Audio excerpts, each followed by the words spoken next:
You've probably heard about the mysterious sea state of Atlantis. It was a high-tech utopia where people lived happily, but then something happened, and Atlantis disappeared from the face of the earth.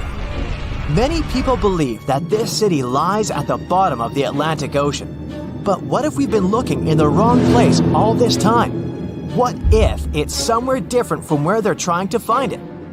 What if all this time Atlantis was in the middle of the Sahara Desert? Well, this unexpected theory has some evidence, but to study this version, you first need to understand what Atlantis was and how we got to know about it. The very first mention of the mysterious city was in 360 BCE. Ancient philosopher Plato wrote about Atlantis. His work, Dialogues, described Atlantis as a rich land with advanced technologies. Its inhabitants were powerful, intelligent, and beautiful, like superhumans. He described in detail the structure of the city, and this was the main reason why many people believed in the existence of Atlantis. According to his records, the Atlanteans built this place in several concentric circles of black and red stone. Then they covered these circles with brass, tin, and precious metals. In the city, there were water channels on which ships sailed. The Atlanteans were sailors, so they built a passage from their city to the open sea. On the internet, you can find many drawings of Atlantis, created based on Plato's descriptions. Take a look at these drawings and an actual photo of the Eye of the Sahara. This place in the Sahara has a shape of several concentric circles. It looks as if a destroyed city left a trace on the sand. Many people have written online that the lost city was located there, but no one could prove it. Once upon a time, the Sahara was filled with rivers and lakes. In prehistoric times, there was only water there. So far, everything matches. The Eye of the Sahara was first discovered in the 1930s. This place was considered a crater from a fallen meteorite. But in the middle of the 20th century, scientists conducted a soil analysis and refuted the version with a fallen space rock. In the end, everyone agreed that this was a dome of molten rocks under which magma was raging.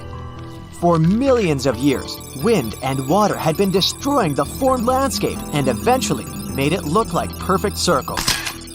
But what if the Atlanteans once came to this place and used natural circles to build a city? In this case, we would have many traces and artifacts from this developed civilization.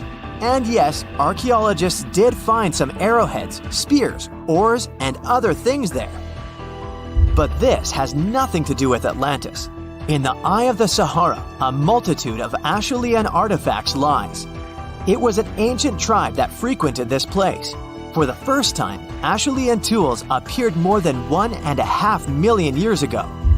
Some of the items found there may be 130,000 years old. And according to the records, Atlantis existed about 12,000 years ago. Archaeologists found no artificial structures in this place. There was also no debris or traces of a large city. People would have found some stuff if a big city with advanced technologies had existed here. The main supporter of this idea was one YouTube channel. It collected 1 million views and attracted the attention of many historians and anthropologists. The theory that the Eye of the Sahara is Atlantis was quickly refuted. People found too many discrepancies between this place and the description of Atlantis. The author tried to catch the viewer's attention by presenting external similarities between the natural landscape and the fictional ancient city. Another popular theory claims that Atlantis was a real continent located off the Bahamas, but then this city was swallowed up by the Bermuda Triangle. According to this legend, the city ruins still lie at the bottom of the triangle, but there's no confirmation of this theory either. Writer Charles Berlitz invented it. Adherents of this theory claim that the walls and streets in the western part of the Bahamas might be the ruins of Atlantis. But scientists disagree. They have proven that these walls are natural formations of coastal rocks. There are also rumors that the story of Atlantis was inspired by an actual historical catastrophe, the Black Sea Flood. This is the Bosporus, a strait in Turkey connecting the Black Sea and the Sea of Marmara.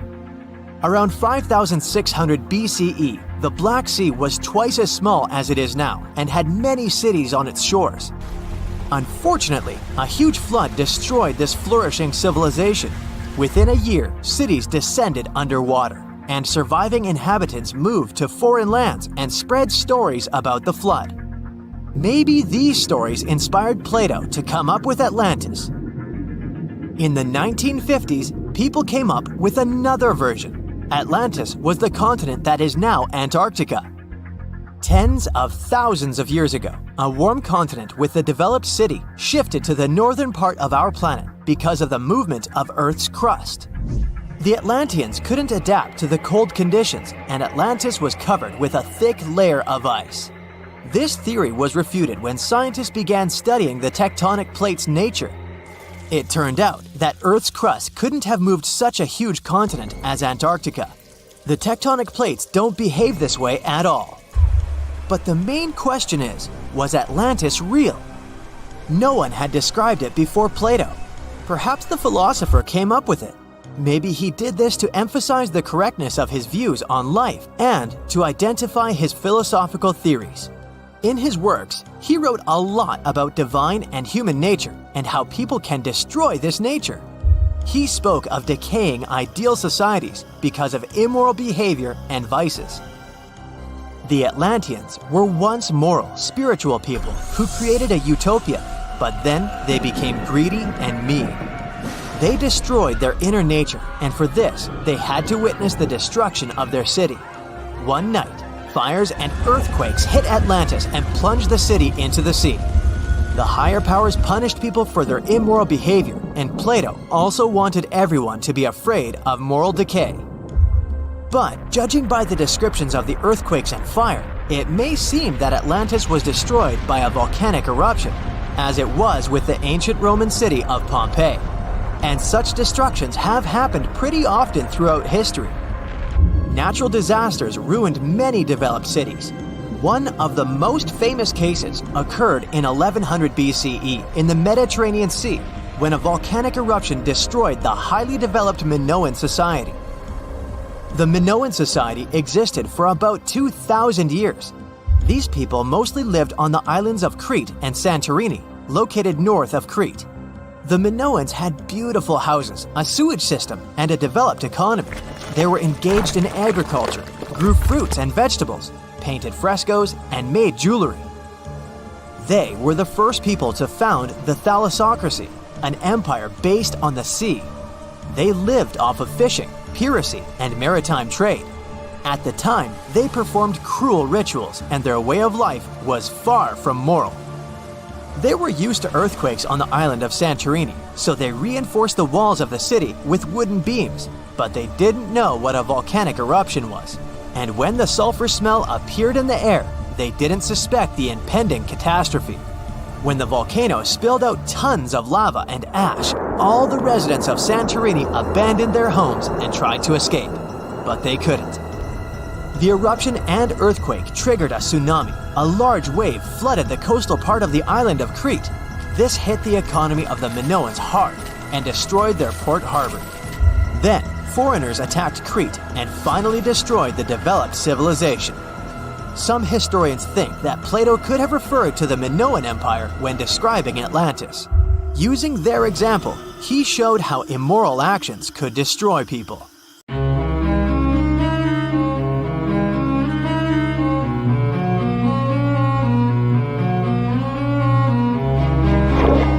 Question for you. Do you think Atlantis could be real? It remains as one of history's greatest mysteries. The legend began with Plato, all the way back in ancient Greece. The tale of a civilization that formed and prospered before our own. Atlantis was supposedly a highly technological society, much like the Mayans. But, as the legend says, due to the people's greed, they were punished by a flood that destroyed and submerged their cities. Different theories try to guess Atlantis' location. Some say it was in the Mediterranean Sea. Some say it's beneath the Bermuda Triangle. But, as science has shown us, Atlantis may be only an allegory for humankind. Today, you'll discover several amazing underwater cities that you have never heard of. They existed indeed and are not just a myth. We're taking you on an excursion to the underwater city of Baia, which is on the coast of Italy. Known as the Las Vegas of the Roman Empire, Baia was a resort city. The Roman elite traveled there for recreation. Imagine an open-air spa. That was Baia. You can visit the submerged town by scuba diving and get close to that perfectly preserved, magnificent Roman sculpture, a true underwater wonder. You can spot the crumbled temples and buildings through glass-bottom boats. This is a moss-covered museum in Claudio's Nymphaeum. To your left, you can see a collection of classical Greek statues. Swimming down the Via Herculeana, you'll arrive at Villa Aprotio. Villas are Italian-style houses, and here you can admire their original marble floors. Notice the black and white patterns and the astounding shapes they make. Next, you'll arrive at Portus Julius. Can you see the collapsing wall structures at the bottom of the seafloor? You'll see well-preserved columns and limestone floors. Behold the ruins of the thermal baths of Lacus. The remaining multicolored mosaics are something great to see. You'll see their orange, blue, and green tiles if you get close enough. At Pisoni's Villa Pila, you'll see 25 preserved Roman pillars. Notice the arches, the frescoes nearby, and the magnitude of this well-kept treasure. The city was located over natural volcanic vents, so there were hot springs to be used at will. People went there looking to have an excellent time. And when I say people, I mean some of the great Roman emperors we learned about in school: Nero, Cicero, Caesar. But around the 8th century, the city was sacked and the luxurious town was abandoned. Slowly, the water level rose and the city started to drown. You are on a summer vacation off the coast of Greece, 4 hours outside of Athens, in the Peloponnese Peninsula on Pavlopetri. You dust off your snorkel and head for a free dive on a bright sunny day. Sometime into the dive, you start noticing patterns on the seabed. 13 feet below the surface, the outline of familiar objects starts to appear, one by one. As you continue swimming, what looks like the outline of an entire city emerges before your eyes. You wonder, how could water have taken the whole city? Rocks are perfectly aligned into what appears to be the foundation of a building. Nicholas Fleming, a British oceanographer on vacation in Greece, was the person that discovered Pavlopetri. He was documenting the seafloor artifacts. The team found the site filled with pots, storage vessels, and tools. A quern stone, for instance, is a tool used for grinding grains and turning them into flour. Multiple amphoras, which were found then, indicate that this settlement dated back to the Bronze Age, 5,500 years ago, when people started living in towns.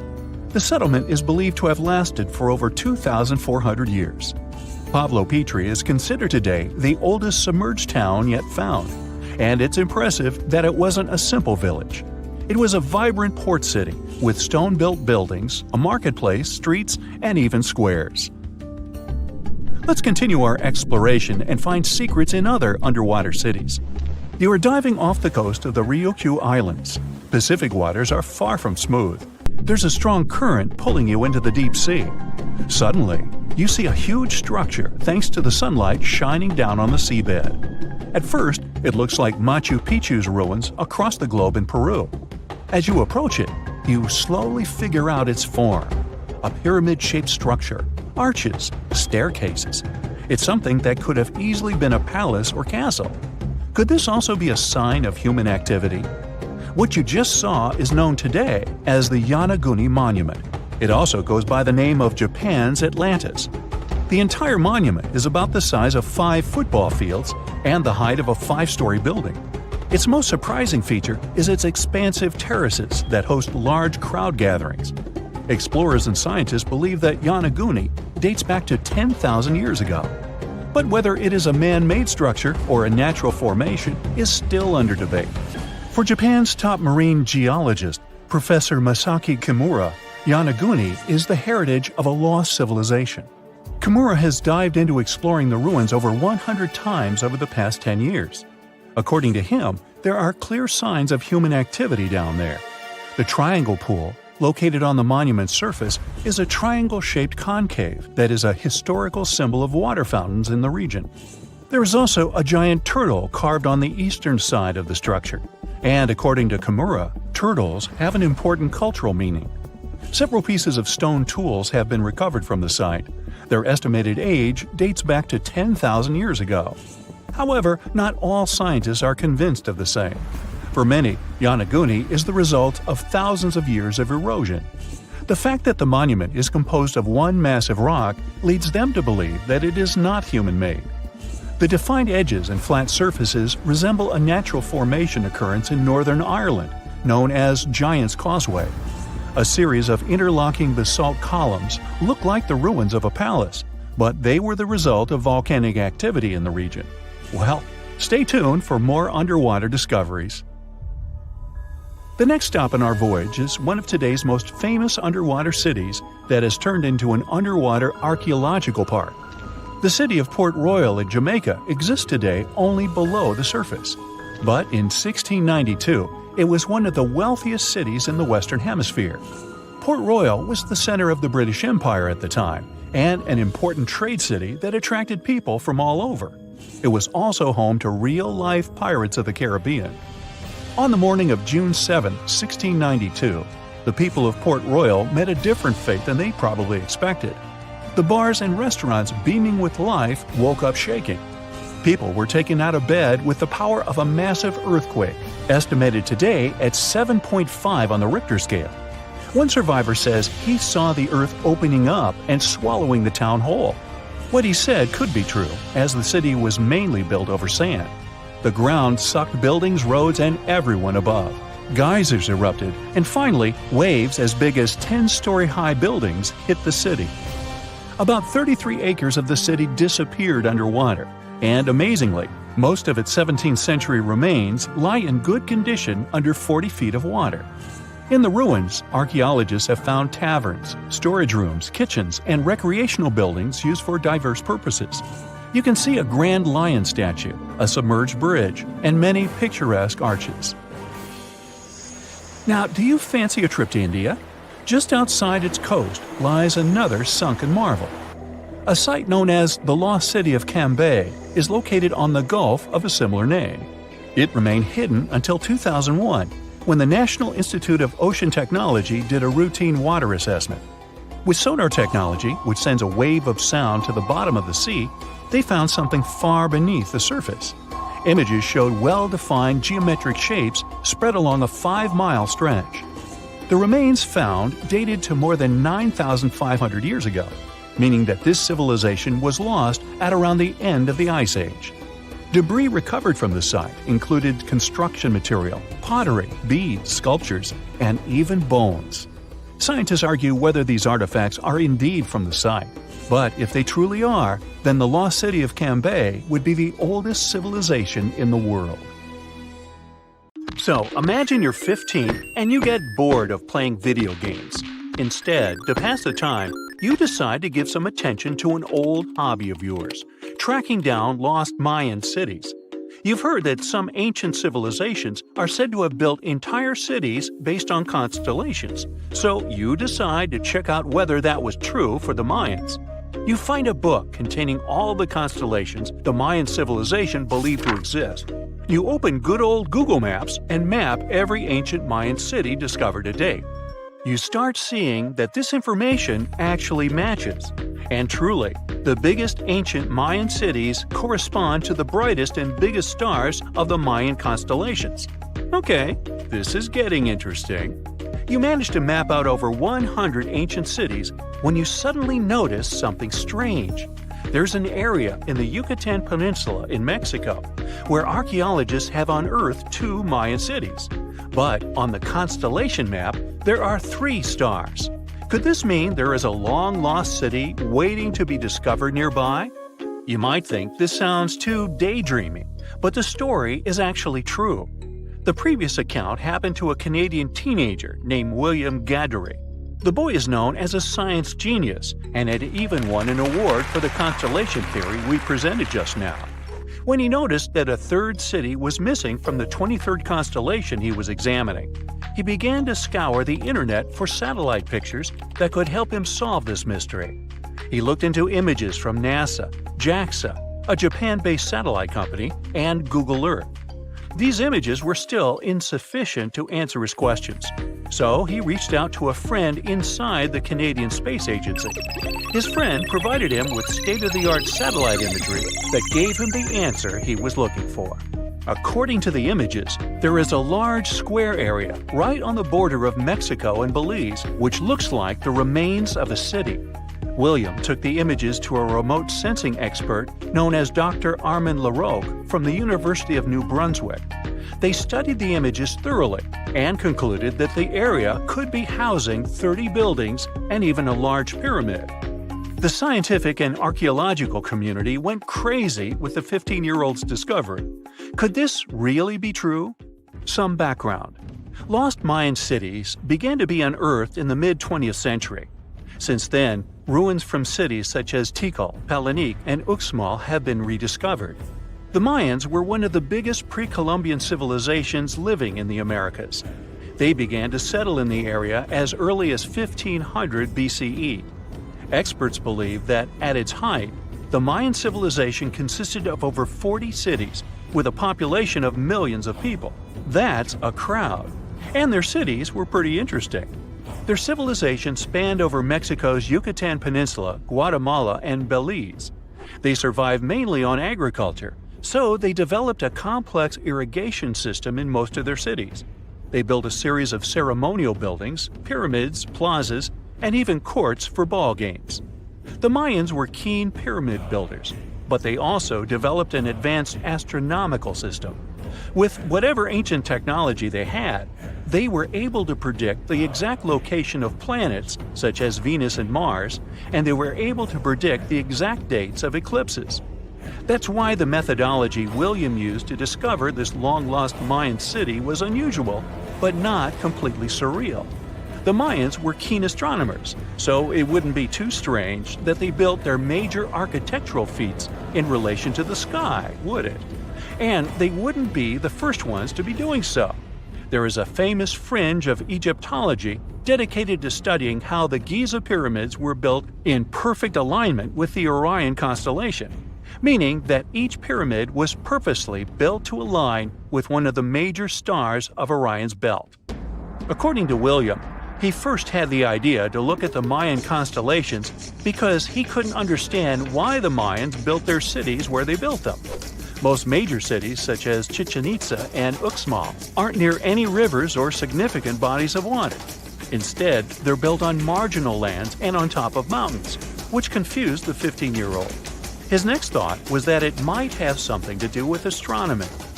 William named the new city he discovered Mouth of Fire, which is also my nickname, and he even won a merit award for his hard work.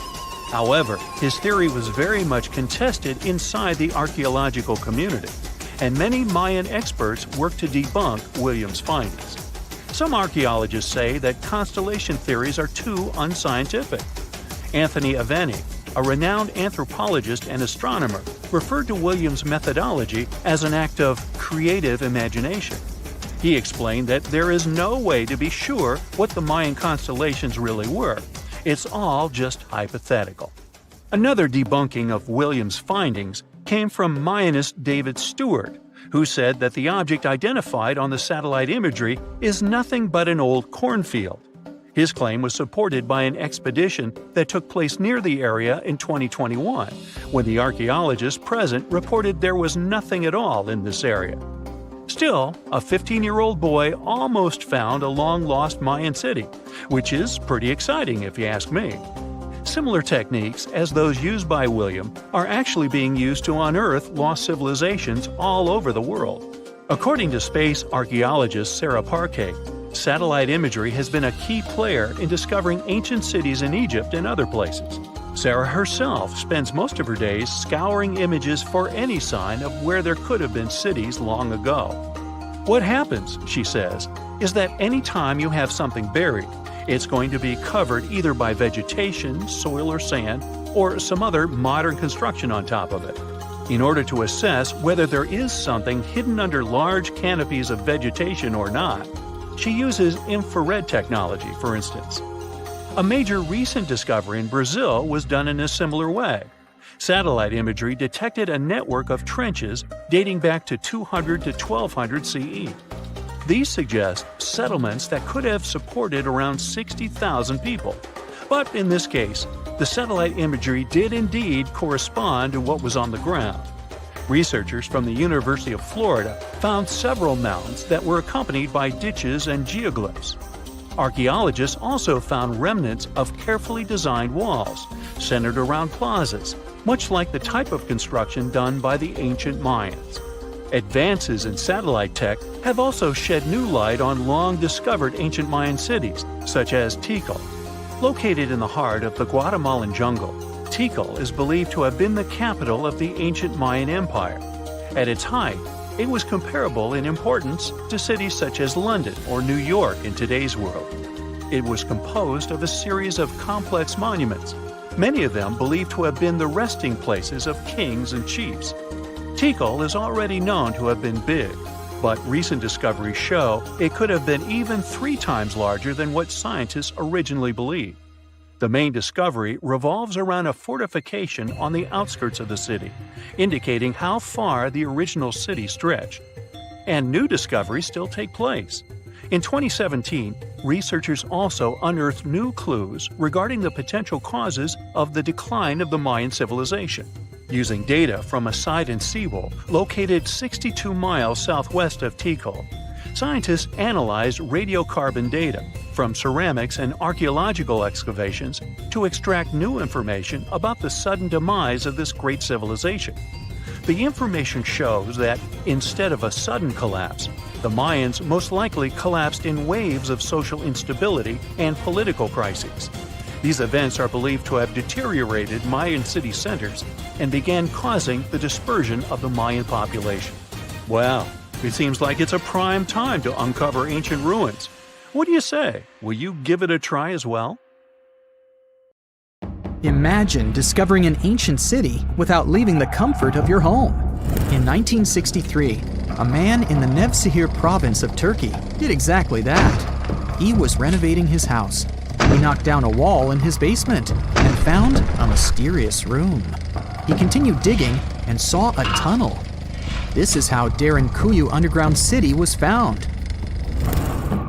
Derinkuyu is one of the deepest multi-level underground settlements of Cappadocia and in all of Turkey.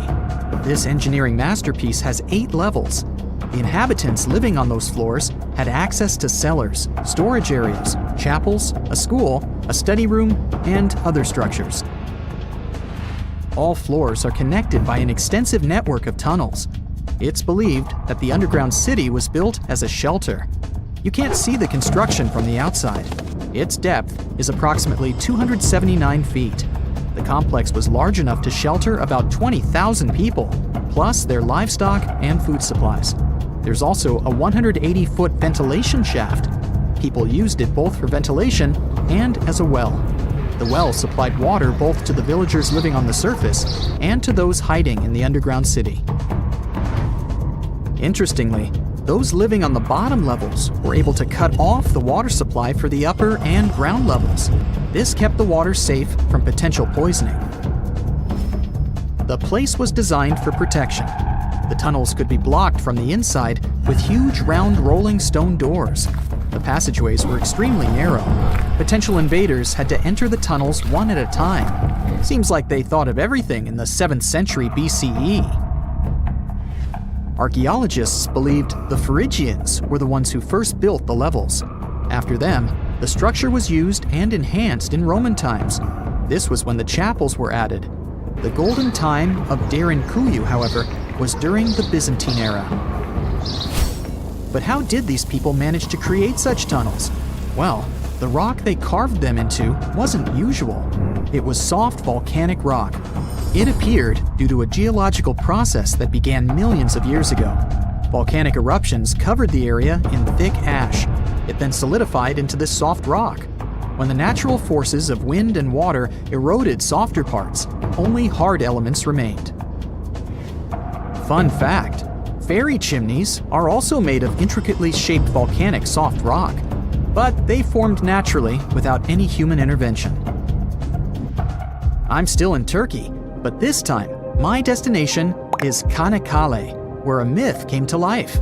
For 3,000 years, people believed that Homer's Iliad was fiction and that Troy never existed. In 1863, everything changed.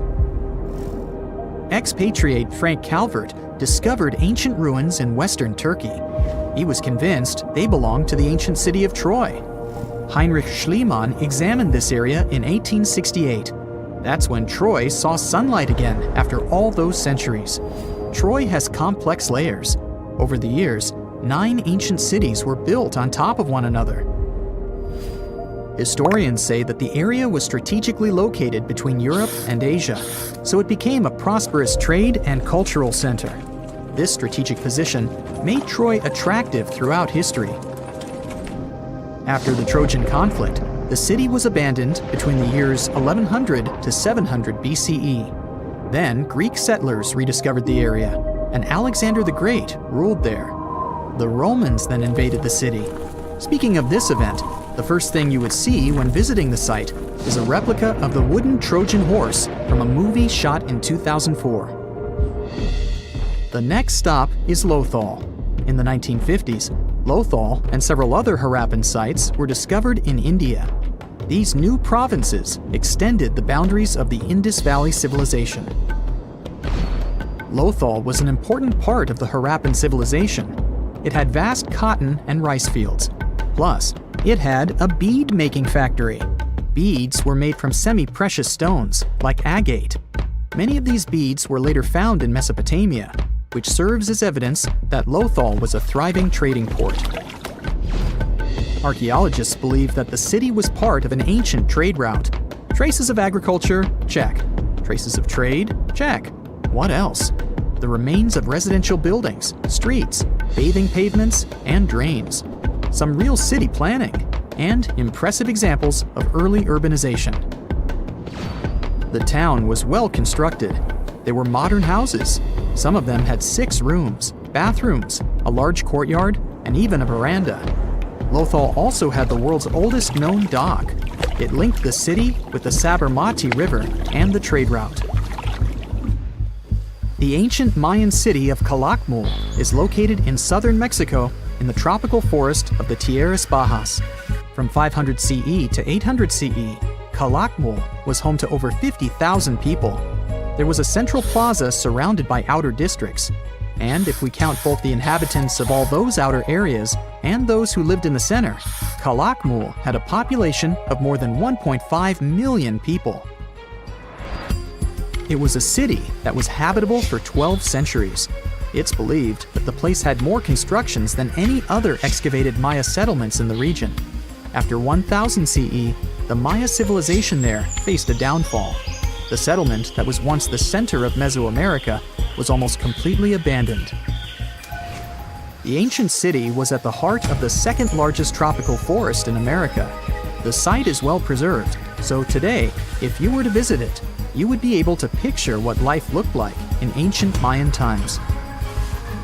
The city remains include architectural complexes and sculpted monuments, defensive systems, quarries, water management features, agricultural terraces, massive temple pyramids, and palaces, not to mention a variety of body ornaments and other accompanying objects. It proves that complex state-organized societies lived in this tropical forest. The Mayans depicted nature in their paintings, pottery, sculptures, rituals, and even food. I'm moving on to a place people thought didn't really exist. The city of Thonis-Heracleion appeared only in a few inscriptions and ancient texts. Turns out, it was waiting to be discovered for thousands of years. Scientists searched the majority of the coast of Egypt. But then, archaeologist Frank Gaudio and his team detected a colossal face looking at them from under the water. The ancient city of Heracleion was discovered completely submerged 4 miles off Alexandria's coast. In the ruins of the lost city, there were 64 ships, 700 anchors, and a treasure trove of gold coins. Archaeologists consider a 16-foot tall statue and the temple remains the most important findings discovered by the expedition. Back then, the city had ceremonies and celebrations that took place in the Temple of Amun. The ruins and artifacts were made from granite and diorite, so they were in good condition even after having been in contact with water for centuries. They give people a glimpse into what life was like 2,300 years ago in one of the most important trade ports of the world. The city had a network of canals. You can think of it as an ancient Egyptian Venice. The canals linked many separate harbors and anchorages. Towers, temples, houses, and other structures were also linked by bridges. Thonis-Heracleion was the country's main port for international trade and the collection of taxes. No one really knows how the city ended up submerged, but archaeologists connect it with natural causes. At the end of the 2nd century BCE, most probably after a flood, Heracleion got covered with water. Then, Alexandria, the city founded by Alexander the Great, became more glorious than Heracleion. Before Alexandria's fame, Heracleion was the main port of entry to Egypt. So, after the disaster, many ships heading for Heracleion had to change their route and go to Alexandria. Heracleion lost its glory until its rediscovery in 1933. Mesa Verde is an American national park in Colorado. The park is the largest archaeological preserve in the U.S., with more than 5,000 sites, including 600 cliff dwellings. Mesa Verde means green table in Spanish. The name comes from the shape of the mountains in the area, with flat tops and steep sides. The park is an ancestral Puebloan archaeological site. Starting from 7500 BCE, a group of nomadic Paleo-Indians seasonally lived in Mesa Verde. They were hunters, gatherers, and crop farmers. They built the first pueblos in the region. By the end of the 12th century, the Mesa Verdeans began constructing massive cliff dwellings, which are now the best-known structures in the park. In November 1922, a boy walked through the desert mountains of Egypt and discovered some ancient steps carved into the rock. Subsequently, this find became one of the world's largest and most significant archaeological discoveries. This step was part of Tutankhamun's untouched tomb. Archaeologists found about 5,000 ancient objects, including jewelry, fabrics, painted vases, and funeral masks. You've probably seen one of them. It has become one of the most recognizable attributes of ancient Egypt. More than 100 years have passed since then, and now humanity has finally become close to another large-scale discovery, the tomb of Cleopatra. This queen was the last active ruler of the Ptolemaic Kingdom of Egypt, who sat on the throne from 51 to 30 BCE. There are many ancient records about Cleopatra, her reign, and her unusual personality, but until now, no one has discovered the secrets about her passing away in the burial place. So, one archaeologist, Dr. Kathleen Martinez, has been studying ancient records and temples around Alexandria for decades, and concluded that the tomb of the queen should be located under the ancient city of Taposiris Magna, founded in 280 BCE. It was a big city on the northern coast of Egypt, where tens of thousands of people were engaged in trade and industry, and it seems that Dr. Martinez's guesses turned out to be correct. She and a group of archaeologists have discovered a secret underground tunnel near Alexandria, with a length of about 0.8 miles. It was cut into the rock under Taposiris Magna's temple. During further excavations, they found many things that indicate Cleopatra's tomb lies in the tunnel's depths. It's also possible that she is buried there together with the Roman commander, Mark Antony.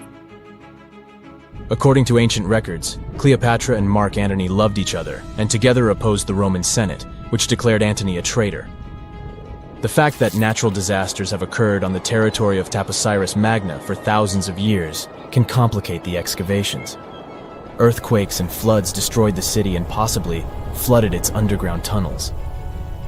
But archaeologists hope the ancient tomb remains untouched, and that it hides many treasures and records about the royal life of ancient Egypt during the reign of the last dynasty.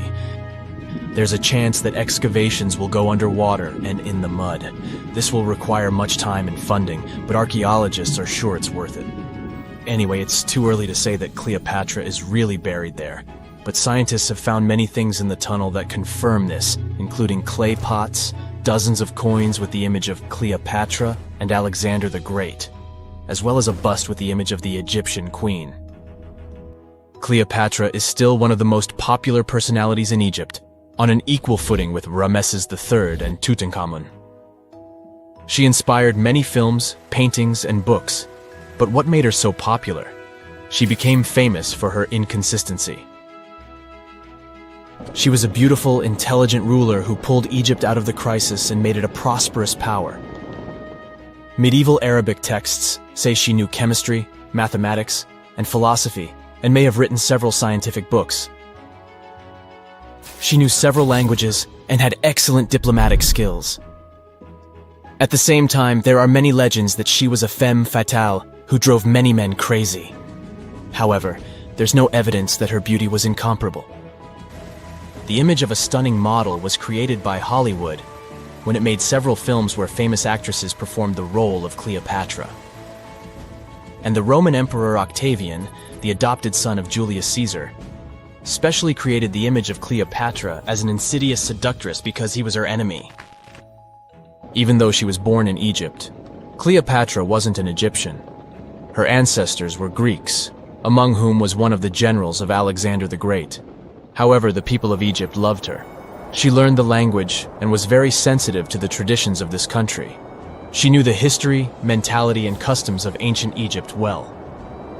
She raised the level of its economy and strengthened its status as a world power. Much of this was made possible thanks to her cunning and impressiveness. She loved theatrical performances and lavish celebrations. She knew how to surprise people and put on a show. But behind the exterior image of a luxury lover was an intelligent and calculating ruler. Ancient Egypt was a rich, luxurious country, and Cleopatra did everything to increase its wealth and strengthen its position in the international arena. For example, she was once in conflict with her brother Ptolemy XIII Odd. The queen knew that she wouldn't be able to resist him, so she decided to attract Julius Caesar to their side. The Roman emperor arrived in Alexandria, where Cleopatra wanted to meet him, but Ptolemy knew about her plans and was about to prevent her from coming to Caesar. Then, instead of a rich and noisy arrival, Cleopatra decided to make her visit inconspicuous. She wrapped herself in a carpet or linen bag the emperor's servants carried into Caesar's private chambers. Cleopatra emerged from the carpet and impressed the Roman emperor with her beauty and determination. As a result, they fell in love with each other and became close allies. After some time, she impressed another influential Roman for diplomatic purposes. She arrived to meet Mark Antony on a golden barge with purple sails and silver oars. Cleopatra was dressed in the image of Aphrodite and sat under a magnificent canopy. Her servants dressed like cupids and were blowing her fan and burning incense. But Cleopatra created such a show for a reason. She knew that Antony revered Greek mythology and considered himself the embodiment of Dionysus. As a result, he was so impressed with this woman that he ended up marrying her. Cleopatra defended her crown, strengthened her alliance with Rome, and bore Antony 3 children. In Egypt, they threw big parties and enjoyed wealth with power. However, the relationship of a high-ranking official with the Egyptian queen caused a scandal in Rome. Octavian was Antony's primary opponent in the struggle for power, so he exploited the situation to darken the competitor's reputation. He used propaganda to make Cleopatra an insidious seductress in the eyes of Roman citizens. He accused Antony of succumbing to her charms. The Roman Senate supported Octavian and declared Cleopatra an enemy. In 33 BCE, this conflict reached a high point when Antony's navy clashed with Octavian's fleet. The latter won and forced his enemy to flee to Egypt with Cleopatra. According to some records, they took refuge near Alexandria. Pursued by the Romans, they hid in one of Cleopatra's palaces and met their end. Some legends say that Cleopatra was an expert in poisons. She provoked a venomous snake, a viper or an Egyptian cobra, to bite her. Also, according to another legend, she pricked herself with a poisonous needle. There's a theory that Cleopatra always carried an ampule with poison inside her hairbrush. And when she was cornered, she soaked the needle with this poison and pricked herself. None of this can be said for sure. Scientists are still trying to find out the truth. Perhaps when they reach Cleopatra's tomb, the world will get more answers about her tragic fate. She is considered the last ruler of Egypt. After her passing, Octavian plundered her palaces and temples and returned to Rome, where he became the main emperor. He successfully ruled the country and expanded its borders. His reign ended when he turned 75. World history would have looked different if Cleopatra and Mark Antony hadn't lost that naval battle. By the way, did you know that more time has passed between Cleopatra's reign and Neil Armstrong's flight to the moon than between the reign of the Egyptian queen and the construction of the Great Pyramid of Giza? Armstrong took a step on the Earth's satellite in 1969, 38 years after the birth of Cleopatra. And the construction of the pyramid took place in 2560 BCE. Imagine how long the history of ancient Egypt is. Cleopatra is closer to us in time than to the pyramids.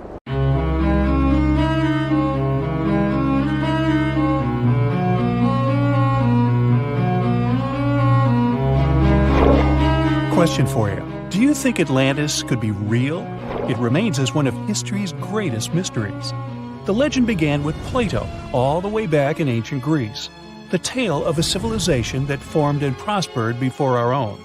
Atlantis was supposedly a highly technological society, much like the Mayans. But, as the legend says, due to the people's greed, they were punished by a flood that destroyed and submerged their cities. Different theories try to guess Atlantis' location. Some say it was in the Mediterranean Sea. Some say it's beneath the Bermuda Triangle. But, as science has shown us, Atlantis may be only an allegory for humankind. Today, you'll discover several amazing underwater cities that you have never heard of. They existed indeed and are not just a myth. We're taking you on an excursion to the underwater city of Baia, which is on the coast of Italy. Known as the Las Vegas of the Roman Empire, Baia was a resort city. The Roman elite traveled there for recreation. Imagine an open-air spa. That was Baia. You can visit the submerged town by scuba diving and get close to that perfectly preserved, magnificent Roman sculpture, a true underwater wonder. You can spot the crumbled temples and buildings through glass-bottom boats. This is a moss-covered museum in Claudio's Nymphaeum. To your left, you can see a collection of classical Greek statues. Swimming down the Via Herculeana, you'll arrive at Villa Aprotio.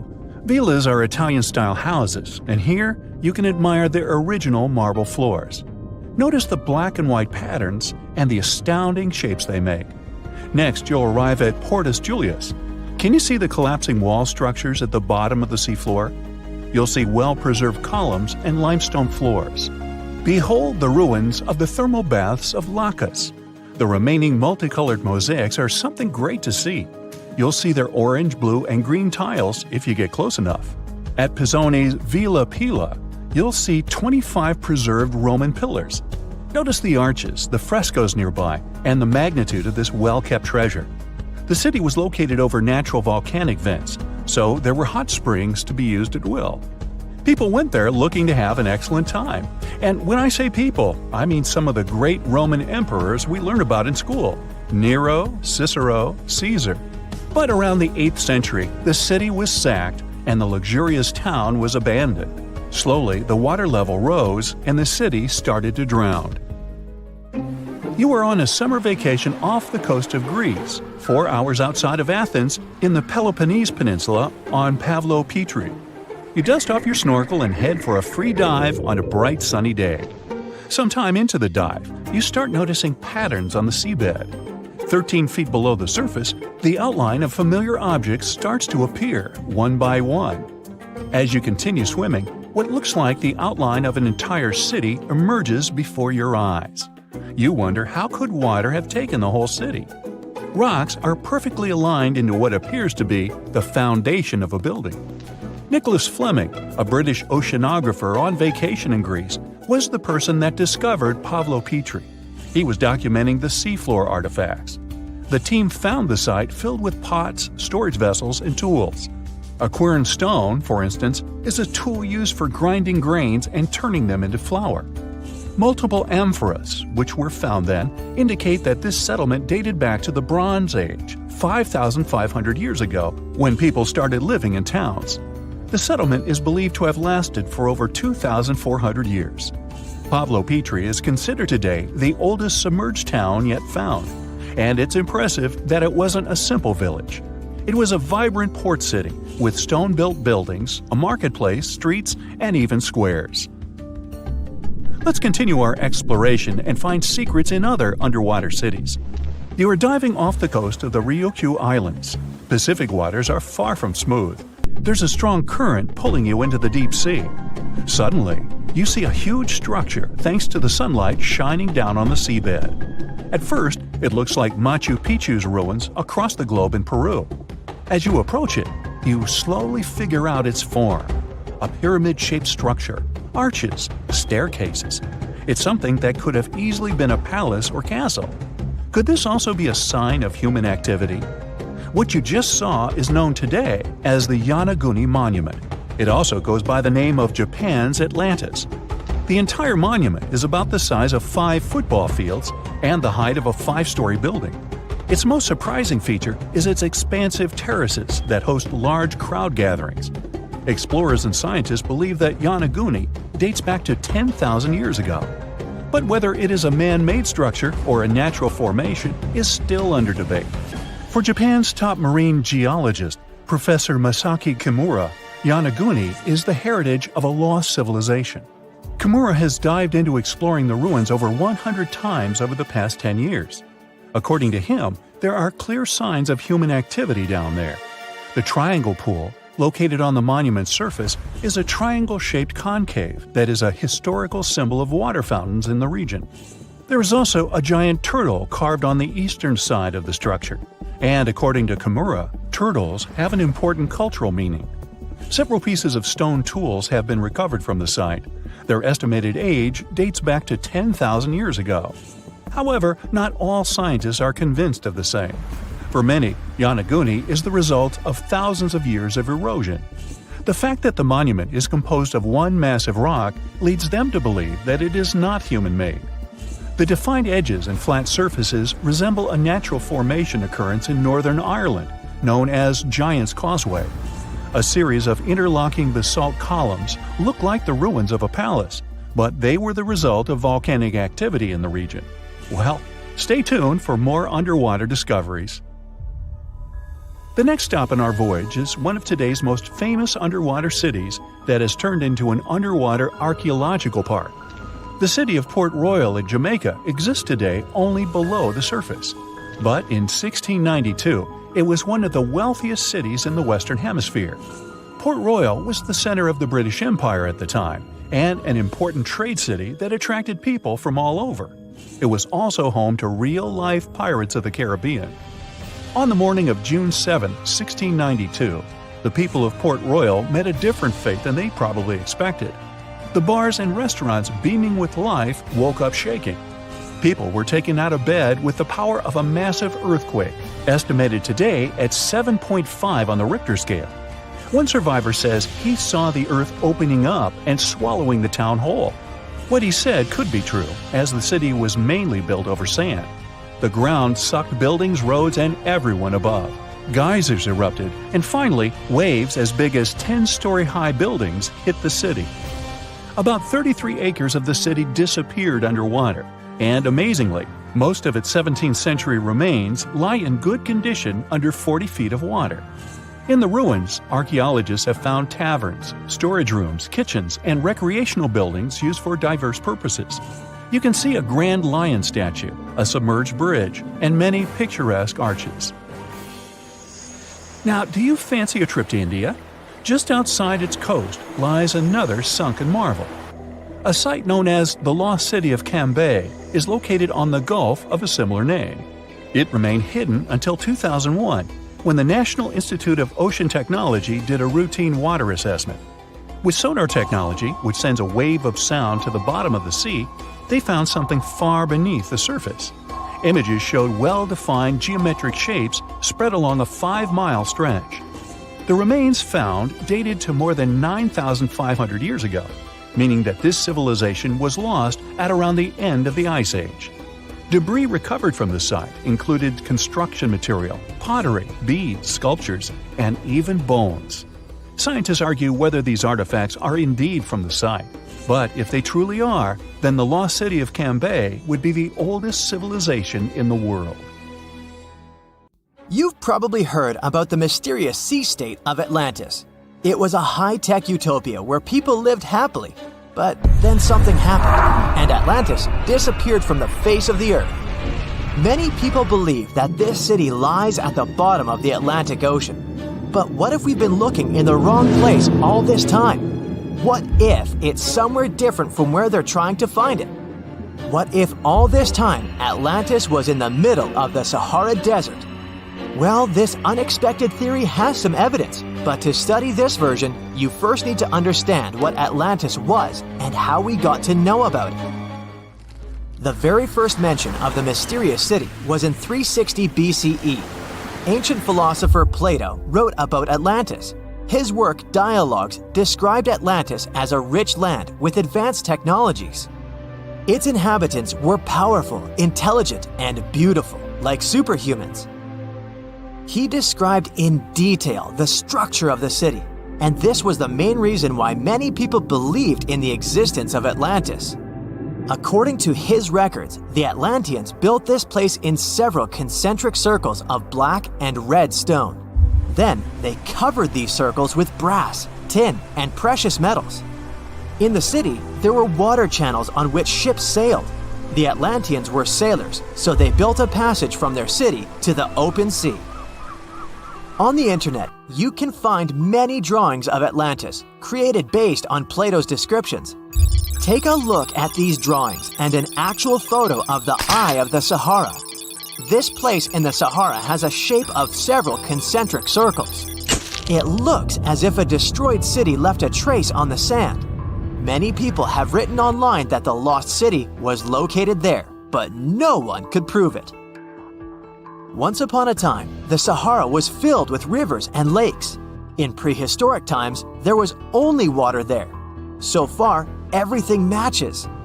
The Eye of the Sahara was first discovered in the 1930s. This place was considered a crater from a fallen meteorite. But in the middle of the 20th century, scientists conducted a soil analysis and refuted the version with a fallen space rock. In the end, everyone agreed that this was a dome of molten rocks under which magma was raging. For millions of years, wind and water had been destroying the formed landscape and eventually made it look like perfect circles. But what if the Atlanteans once came to this place and used natural circles to build a city? In this case, we would have many traces and artifacts from this developed civilization. And yes, archaeologists did find some arrowheads, spears, oars, and other things there. But this has nothing to do with Atlantis. In the Eye of the Sahara, a multitude of Acheulean artifacts lies. It was an ancient tribe that frequented this place. For the first time, Acheulean tools appeared more than 1.5 million years ago. Some of the items found there may be 130,000 years old, and according to the records, Atlantis existed about 12,000 years ago. Archaeologists found no artificial structures in this place. There was also no debris or traces of a large city. People would have found some stuff if a big city with advanced technologies had existed here. The main supporter of this idea was one YouTube channel. It collected 1 million views and attracted the attention of many historians and anthropologists. The theory that the Eye of the Sahara is Atlantis was quickly refuted. People found too many discrepancies between this place and the description of Atlantis. The author tried to catch the viewer's attention by presenting external similarities between the natural landscape and the fictional ancient city. Another popular theory claims that Atlantis was a real continent located off the Bahamas, but then this city was swallowed up by the Bermuda Triangle. According to this legend, the city ruins still lie at the bottom of the triangle, but there's no confirmation of this theory either. Writer Charles Berlitz invented it. Adherents of this theory claim that the walls and streets in the western part of the Bahamas might be the ruins of Atlantis. But scientists disagree. They have proven that these walls are natural formations of coastal rocks. There are also rumors that the story of Atlantis was inspired by an actual historical catastrophe, the Black Sea Flood. This is the Bosporus, a strait in Turkey connecting the Black Sea and the Sea of Marmara. Around 5600 BCE, the Black Sea was twice as small as it is now and had many cities on its shores. Unfortunately, a huge flood destroyed this flourishing civilization. Within a year, cities descended underwater, and surviving inhabitants moved to foreign lands and spread stories about the flood. Maybe these stories inspired Plato to come up with Atlantis. In the 1950s, people came up with another version. Atlantis was the continent that is now Antarctica. Tens of thousands of years ago, a warm continent with a developed city shifted to the northern part of our planet because of the movement of Earth's crust. The Atlanteans couldn't adapt to the cold conditions, and Atlantis was covered with a thick layer of ice. This theory was refuted when scientists began studying the tectonic plate's nature. It turned out that Earth's crust couldn't have moved such a huge continent as Antarctica. The tectonic plates don't behave this way at all. But the main question is, was Atlantis real? No one had described it before Plato. Perhaps the philosopher came up with it. Maybe he did this to emphasize the correctness of his views on life and to identify his philosophical theories. In his works, he wrote a lot about divine and human nature and how people can destroy this nature. He spoke of decaying ideal societies because of immoral behavior and vices. The Atlanteans were once moral, spiritual people who created a utopia, but then they became greedy and mean. They destroyed their inner nature, and for this, they had to witness the destruction of their city. One night, fires and earthquakes hit Atlantis and plunged the city into the sea. The higher powers punished people for their immoral behavior, and Plato also wanted everyone to be afraid of moral decay. But judging by the descriptions of the earthquakes and fire, it may seem that Atlantis was destroyed by a volcanic eruption, as it was with the ancient Roman city of Pompeii. And such destructions have happened pretty often throughout history. Natural disasters ruined many developed cities. One of the most famous cases occurred in 1100 BCE in the Mediterranean Sea, when a volcanic eruption destroyed the highly developed Minoan society. The Minoan society existed for about 2,000 years. These people mostly lived on the islands of Crete and Santorini, located north of Crete. The Minoans had beautiful houses, a sewage system, and a developed economy.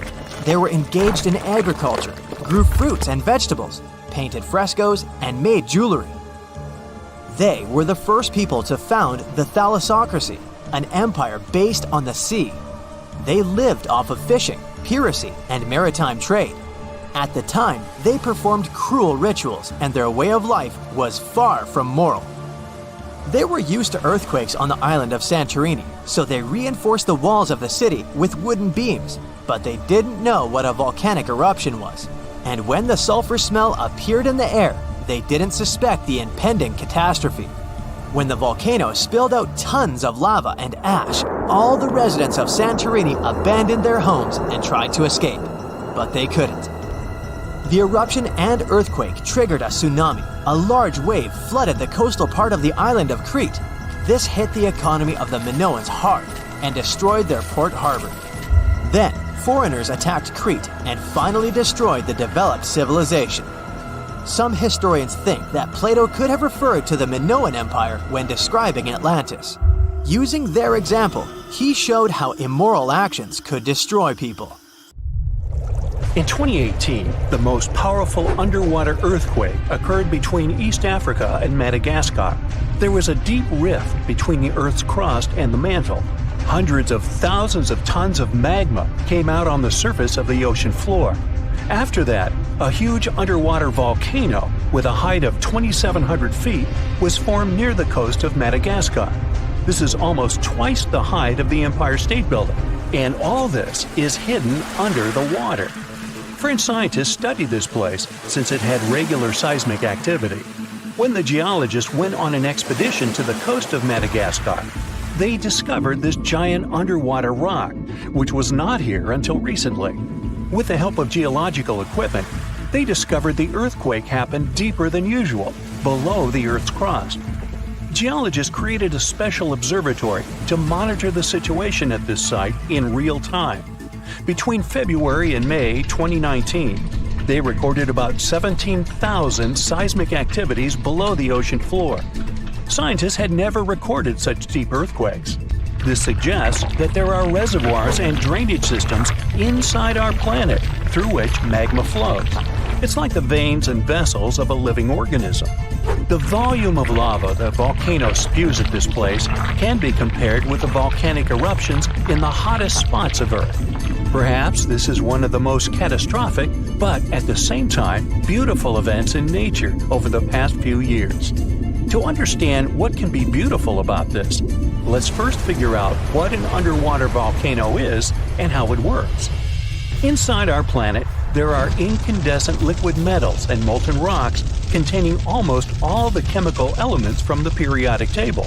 All this hot substance is called magma, which constantly flows in the planet's bowels. Anyway, magma is lighter than the surrounding Earth's crust, so it always tries to break out upwards. Fortunately, the surface of our planet is strong enough and doesn't allow magma to splash out. But sometimes it happens, and here's why. The Earth's crust consists of many solid parts, tectonic plates. These plates collide with each other because of movement. Imagine a massive picture of puzzles. Each detail of this puzzle is a tectonic plate, and they all are constantly moving.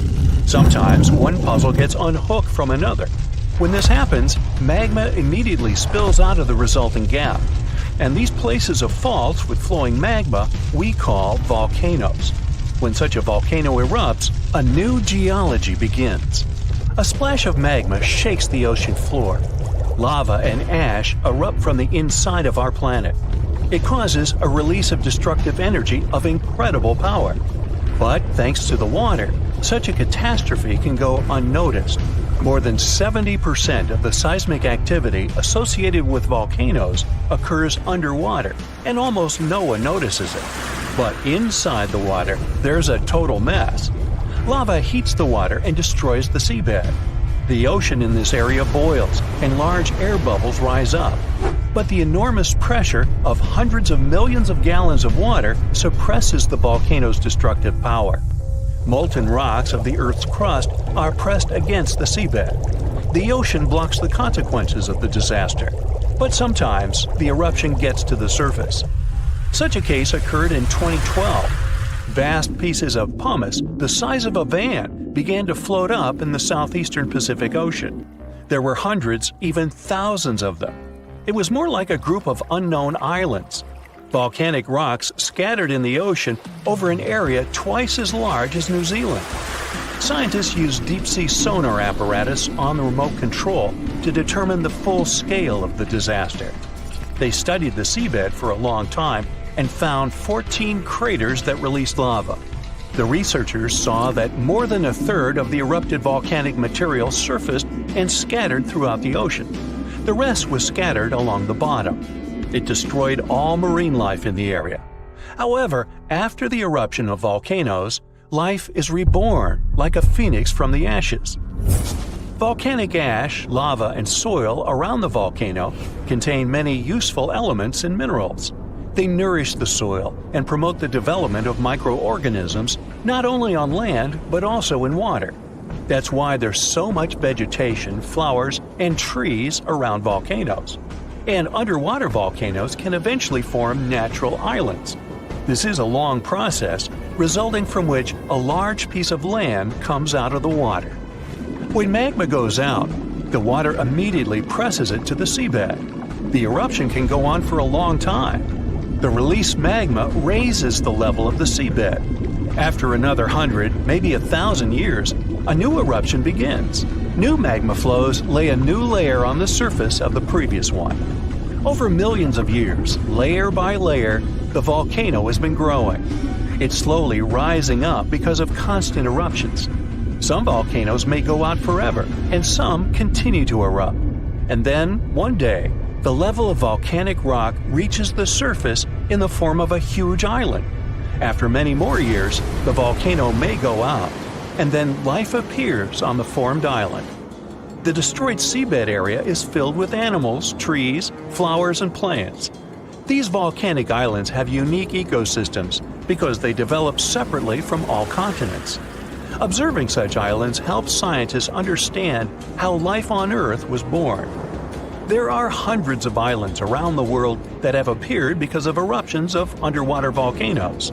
You can find them in Hawaii, Indonesia, and Iceland. Many of them are inhabited by people. They build villages and small towns there. The ground on such islands is fertile.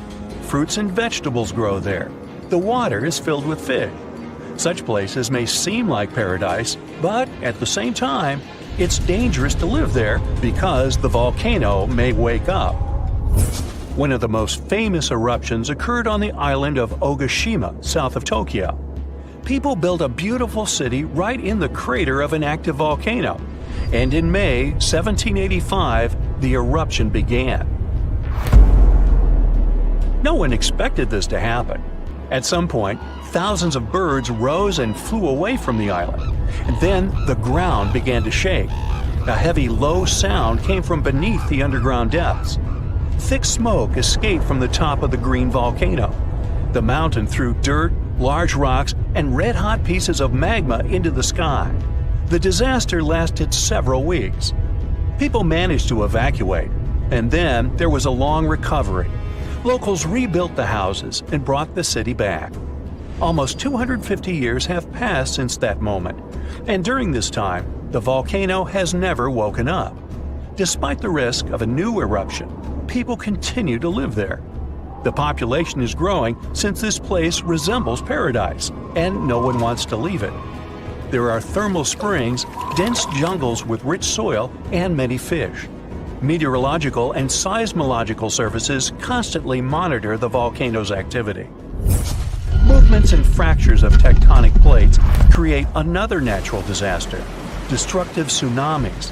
Unlike volcanoes, huge waves are formed when seismic activity causes the crust to move vertically, up or down.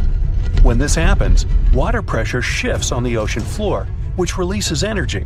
This energy pushes the water and creates a tsunami. By the same principle, you form a small wave when you throw a stone into the water. First, a small tsunami appears. Then it picks up speed and increases in size. Its height can reach the level of a 5-story building. It's heading for the coast and accelerating to 500 miles per hour. This is almost twice as fast as a Formula One race car. Millions of gallons of water, weighing thousands of tons, are getting closer. And now the wave reaches the shore and demolishes everything in its path. Houses, trees, cars, nothing can withstand the destructive force of nature. Such tsunamis are a frequent occurrence on the coast of Japan. People have built massive shields near the land to stop the waves before they hit the shore. Still, in spite of all preparedness, somehow, nature always prevails. You've probably heard about the mysterious sea state of Atlantis. It was a high-tech utopia where people lived happily, but then something happened, and Atlantis disappeared from the face of the earth. Many people believe that this city lies at the bottom of the Atlantic Ocean. But what if we've been looking in the wrong place all this time? What if it's somewhere different from where they're trying to find it? What if all this time Atlantis was in the middle of the Sahara Desert? Well, this unexpected theory has some evidence, but to study this version, you first need to understand what Atlantis was and how we got to know about it. The very first mention of the mysterious city was in 360 BCE. Ancient philosopher Plato wrote about Atlantis. His work, Dialogues, described Atlantis as a rich land with advanced technologies. Its inhabitants were powerful, intelligent, and beautiful, like superhumans. He described in detail the structure of the city, and this was the main reason why many people believed in the existence of Atlantis. According to his records, the Atlanteans built this place in several concentric circles of black and red stone. Then they covered these circles with brass, tin, and precious metals. In the city, there were water channels on which ships sailed. The Atlanteans were sailors, so they built a passage from their city to the open sea. On the internet, you can find many drawings of Atlantis, created based on Plato's descriptions. Take a look at these drawings and an actual photo of the Eye of the Sahara. This place in the Sahara has a shape of several concentric circles. It looks as if a destroyed city left a trace on the sand. Many people have written online that the lost city was located there, but no one could prove it. Once upon a time, the Sahara was filled with rivers and lakes. In prehistoric times, there was only water there. So far, everything matches. The Eye of the Sahara was first discovered in the 1930s. This place was considered a crater from a fallen meteorite. But in the middle of the 20th century, scientists conducted a soil analysis and refuted the version with a fallen space rock. In the end, everyone agreed that this was a dome of molten rocks under which magma was raging. For millions of years, wind and water had been destroying the formed landscape and eventually made it look like perfect circles. But what if the Atlanteans once came to this place and used natural circles to build a city? In this case, we would have many traces and artifacts from this developed civilization. And yes, archaeologists did find some arrowheads, spears, oars, and other things there. But this has nothing to do with Atlantis. In the Eye of the Sahara, a multitude of Acheulean artifacts lies. It was an ancient tribe that frequented this place. For the first time, Acheulean tools appeared more than 1.5 million years ago. Some of the items found there may be 130,000 years old. And according to the records, Atlantis existed about 12,000 years ago. Archaeologists found no artificial structures in this place. There was also no debris or traces of a large city. People would have found some stuff if a big city with advanced technologies had existed here. The main supporter of this idea was one YouTube channel. It collected 1 million views and attracted the attention of many historians and anthropologists. The theory that the Eye of the Sahara is Atlantis was quickly refuted. People found too many discrepancies between this place and the description of Atlantis. The author tried to catch the viewer's attention by presenting external similarities between the natural landscape and the fictional ancient city. Another popular theory claims that Atlantis was a real continent located off the Bahamas, but then this city was swallowed up by the Bermuda Triangle. According to this legend, the city ruins still lie at the bottom of the triangle, but there's no confirmation of this theory either. Writer Charles Berlitz invented it. Adherents of this theory claim that the walls and streets in the western part of the Bahamas might be the ruins of Atlantis. But scientists disagree. They have proven that these walls are natural formations of coastal rocks.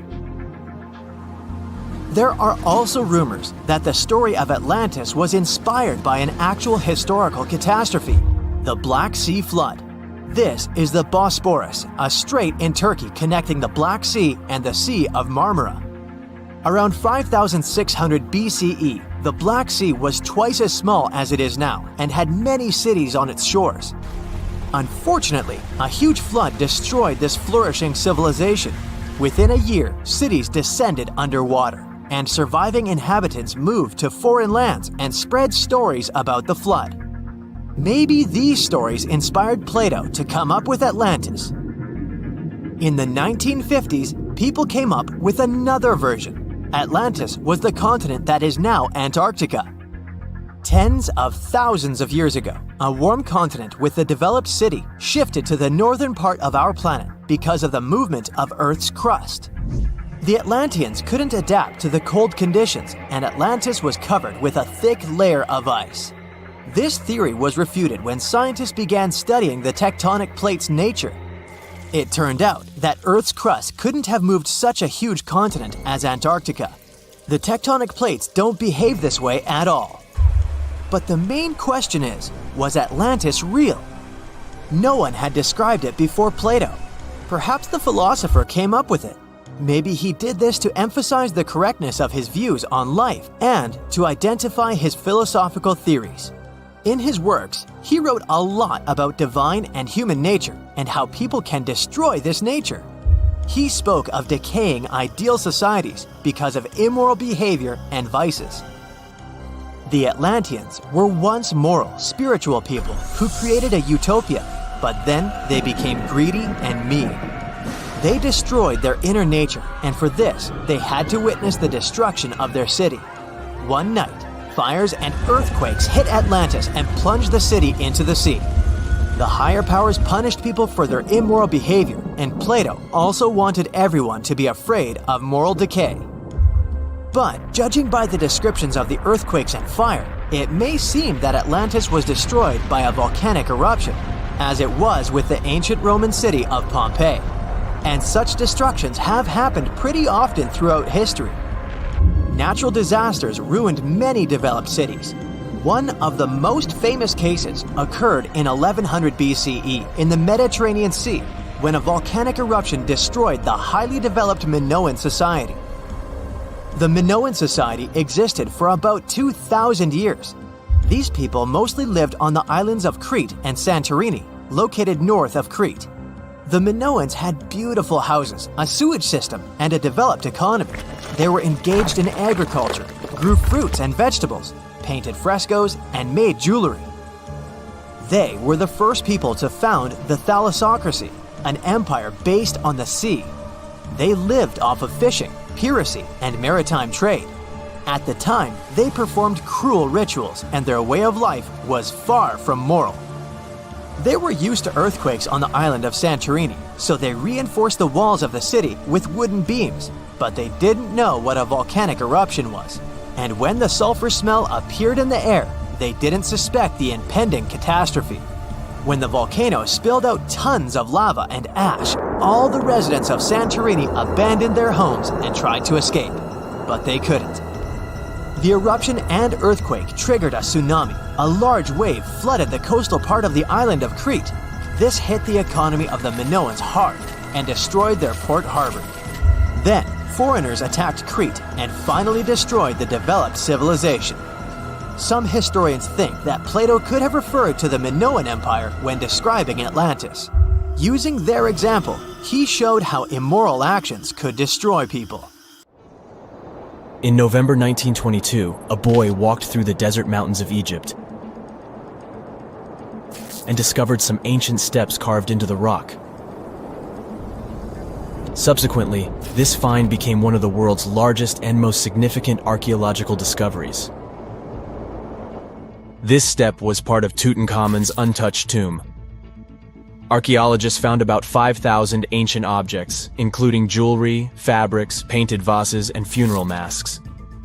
You've probably seen one of them. It has become one of the most recognizable attributes of ancient Egypt.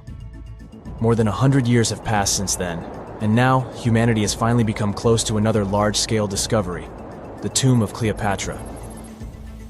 This queen was the last active ruler of the Ptolemaic Kingdom of Egypt, who sat on the throne from 51 to 30 BCE. There are many ancient records about Cleopatra, her reign, and her unusual personality, but until now, no one has discovered the secrets about her passing away in the burial place. So, one archaeologist, Dr. Kathleen Martinez, has been studying ancient records and temples around Alexandria for decades, and concluded that the tomb of the queen should be located under the ancient city of Taposiris Magna, founded in 280 BCE.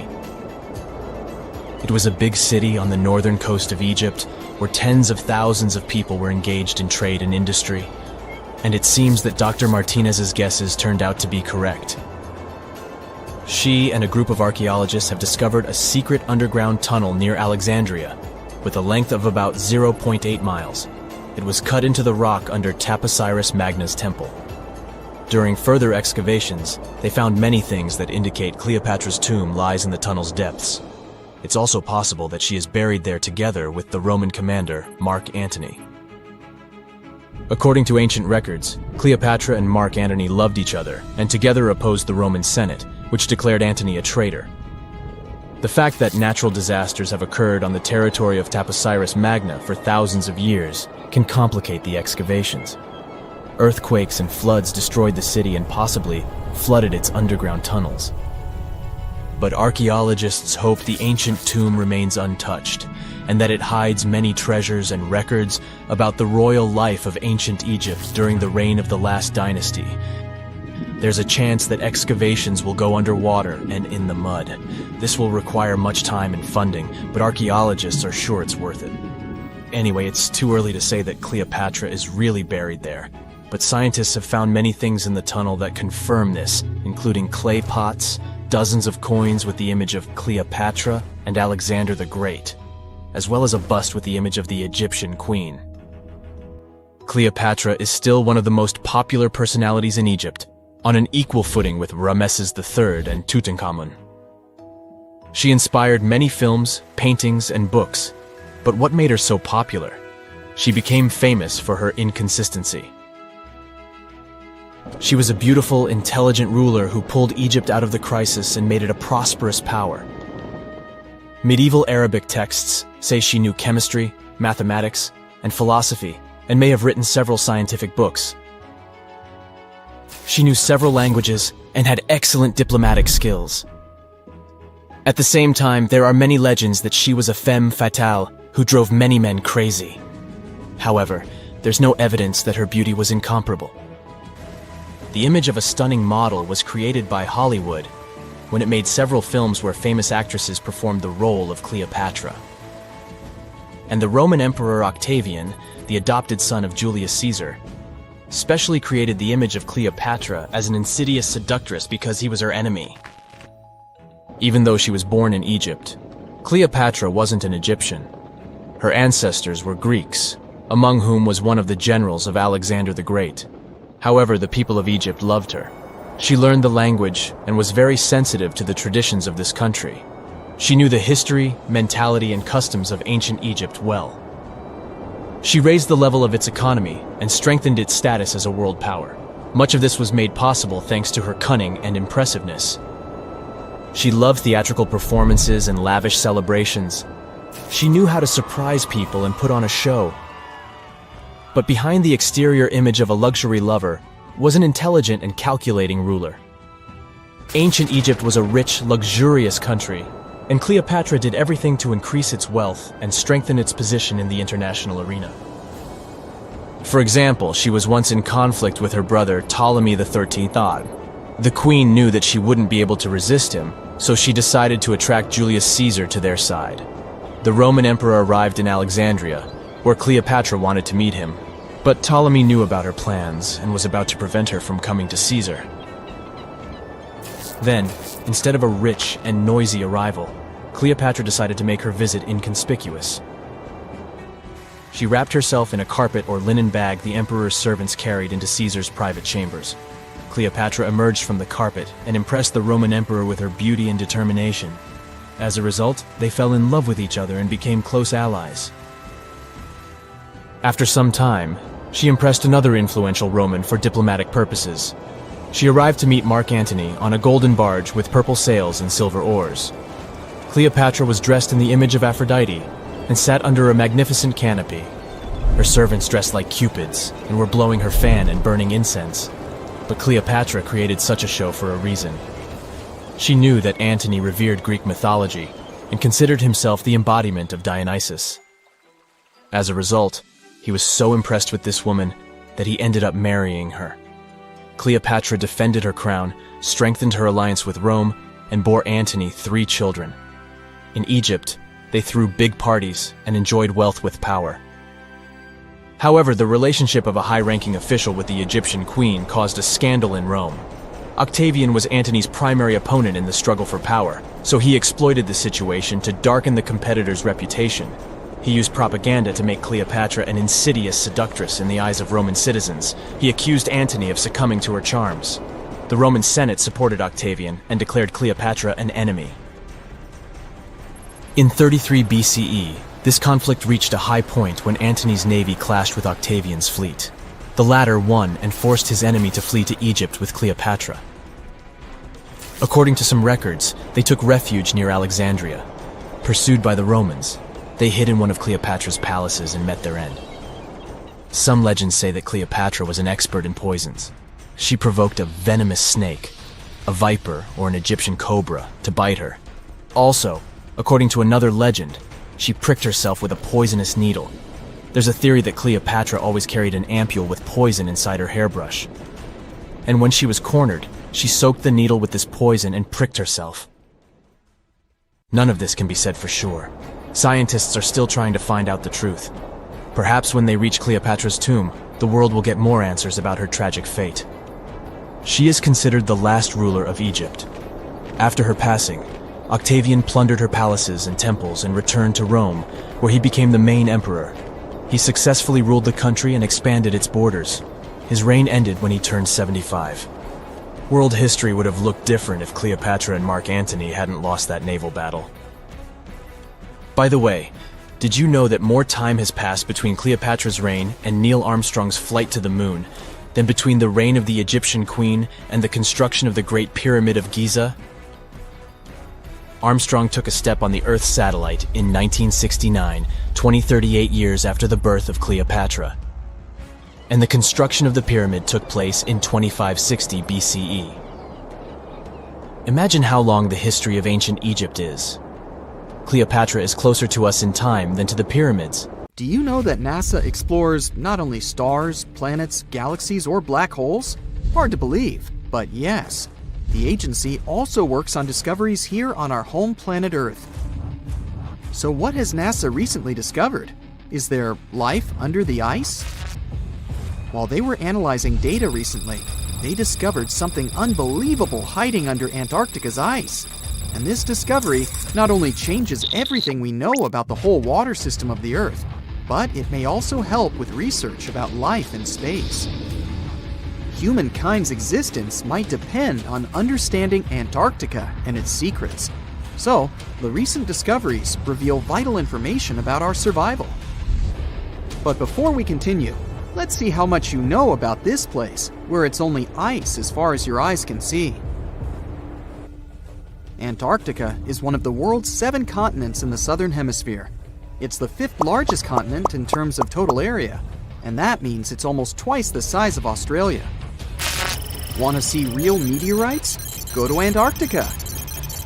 Due to its dry climate, Antarctica is one of the best places to observe space. But what's even greater is that you can find meteorites on the white surface of the continent. Scientists have already plucked about 45,000 meteorites from the ice, and they think they can see another 300,000. Since there aren't many terrestrial rocks there, it's easy for them to spot them, thanks to their dark color. Antarctica's dry desert environment also helps preserve them, even the ones that fell to Earth more than 1 million years ago. And can you imagine any volcanic activity in Antarctica? It's hard. But this place is where fire meets the ice.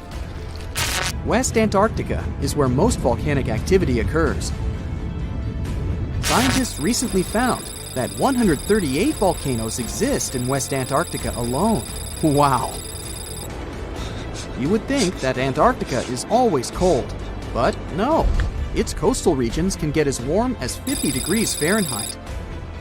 But have you ever wondered what Antarctica would look like if there were no ice? It may seem unimaginable now, but it was not always covered by ice. That was 34 million years ago, though, so nobody could tell how the continent's surface would be without the ice. But NASA changed that. They generated computer simulations and created the most accurate map of it as of today.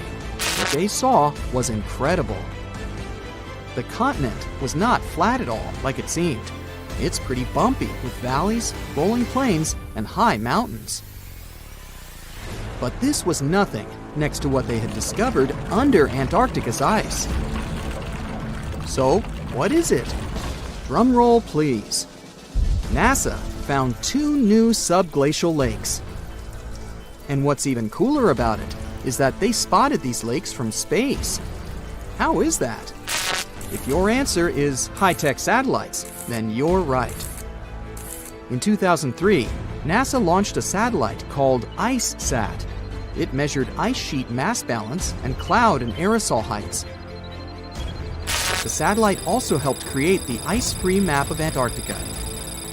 In 2010, the European Space Agency launched the second satellite, Cryosat-2. It was for tracking the changes in the thickness of the ice. Then, in 2018, NASA launched the third one, IceSat-2, a follow-on to the IceSat spacecraft. It measured ice sheet elevation and sea ice thickness. It was NASA's most advanced Earth-observing laser instrument. It delivered the highest precision data.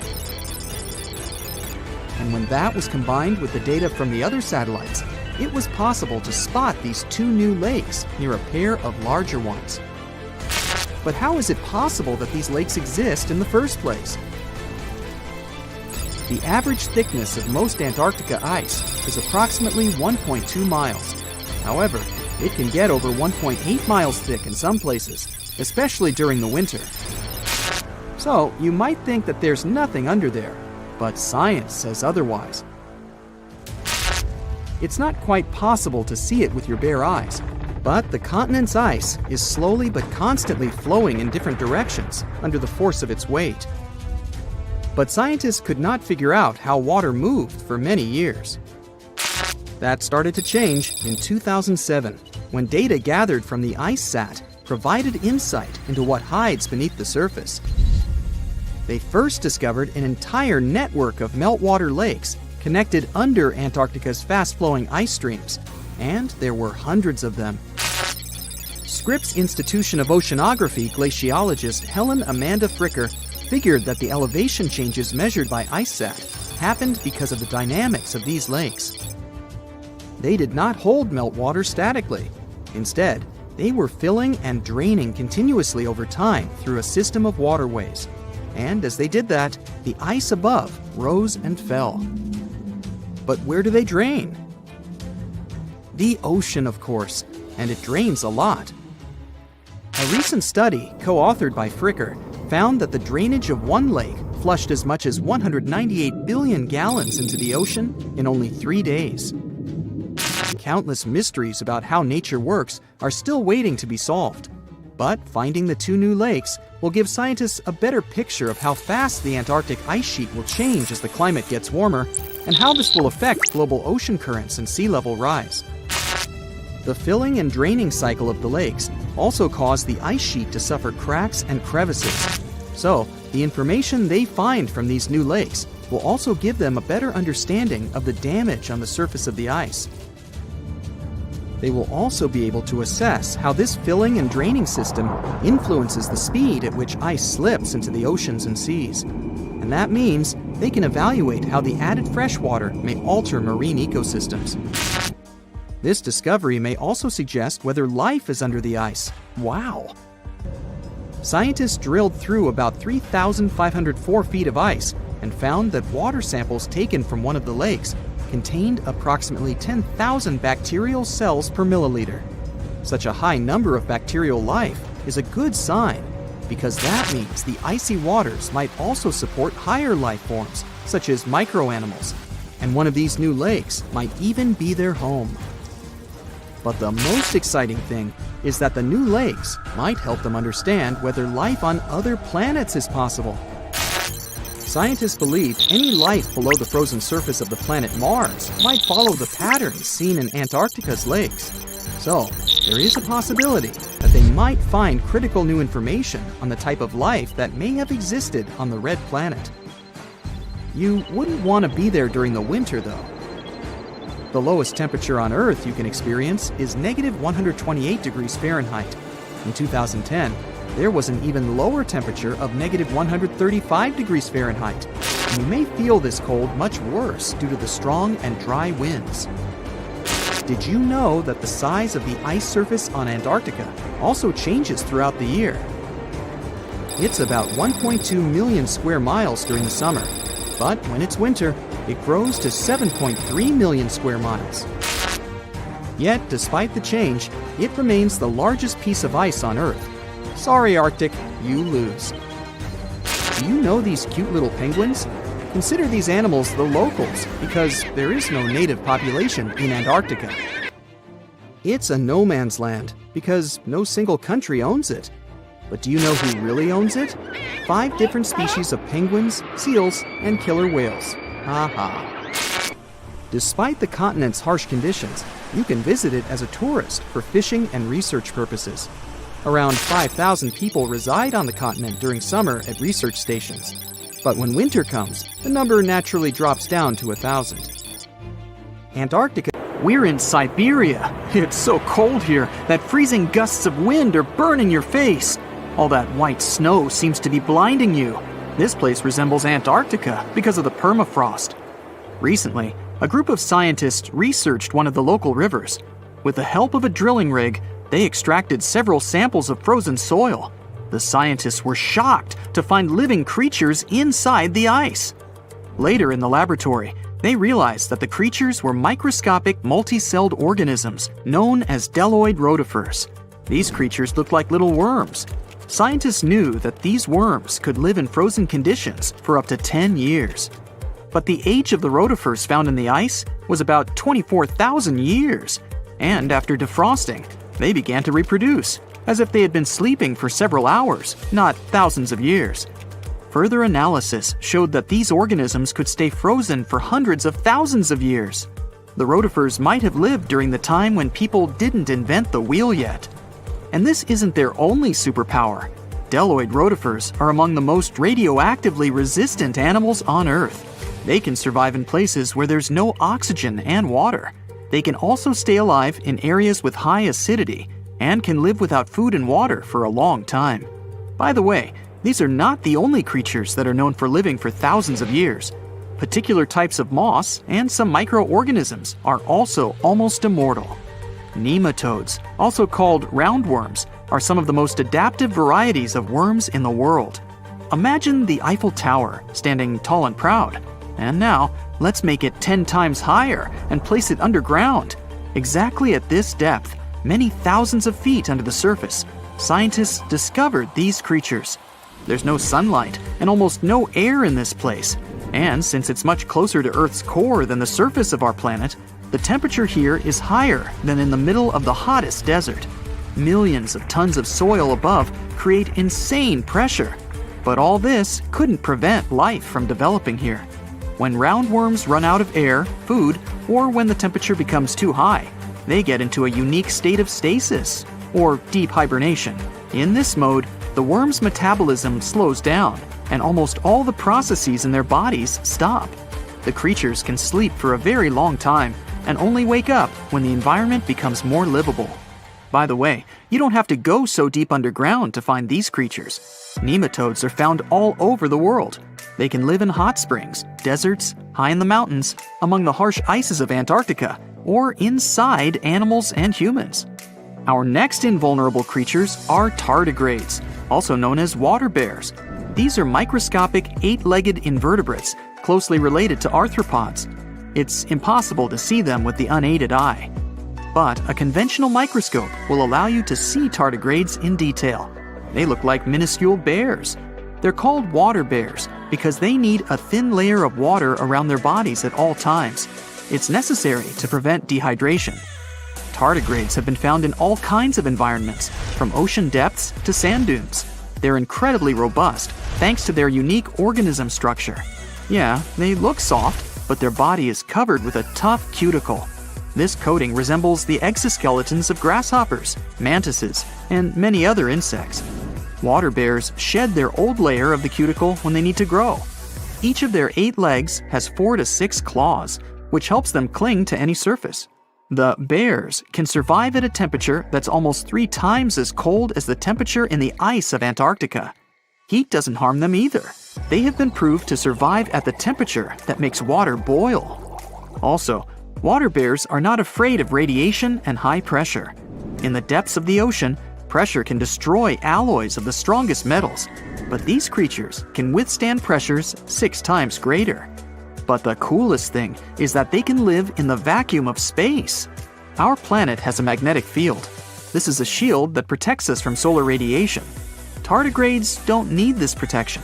They can go into near-Earth orbit and come back unharmed, all thanks to a protein protecting their DNA from ionizing radiation. Like other immortal organisms, water bears can fall into a state of cryptobiosis. Tardigrades pull their head and legs inside their bodies and fall asleep. If the surrounding conditions suggest freezing, drying out, or experiencing a lack of oxygen, they will remain in this barrel form until the situation improves. So those are microscopic organisms and microbes that can only be seen through a microscope.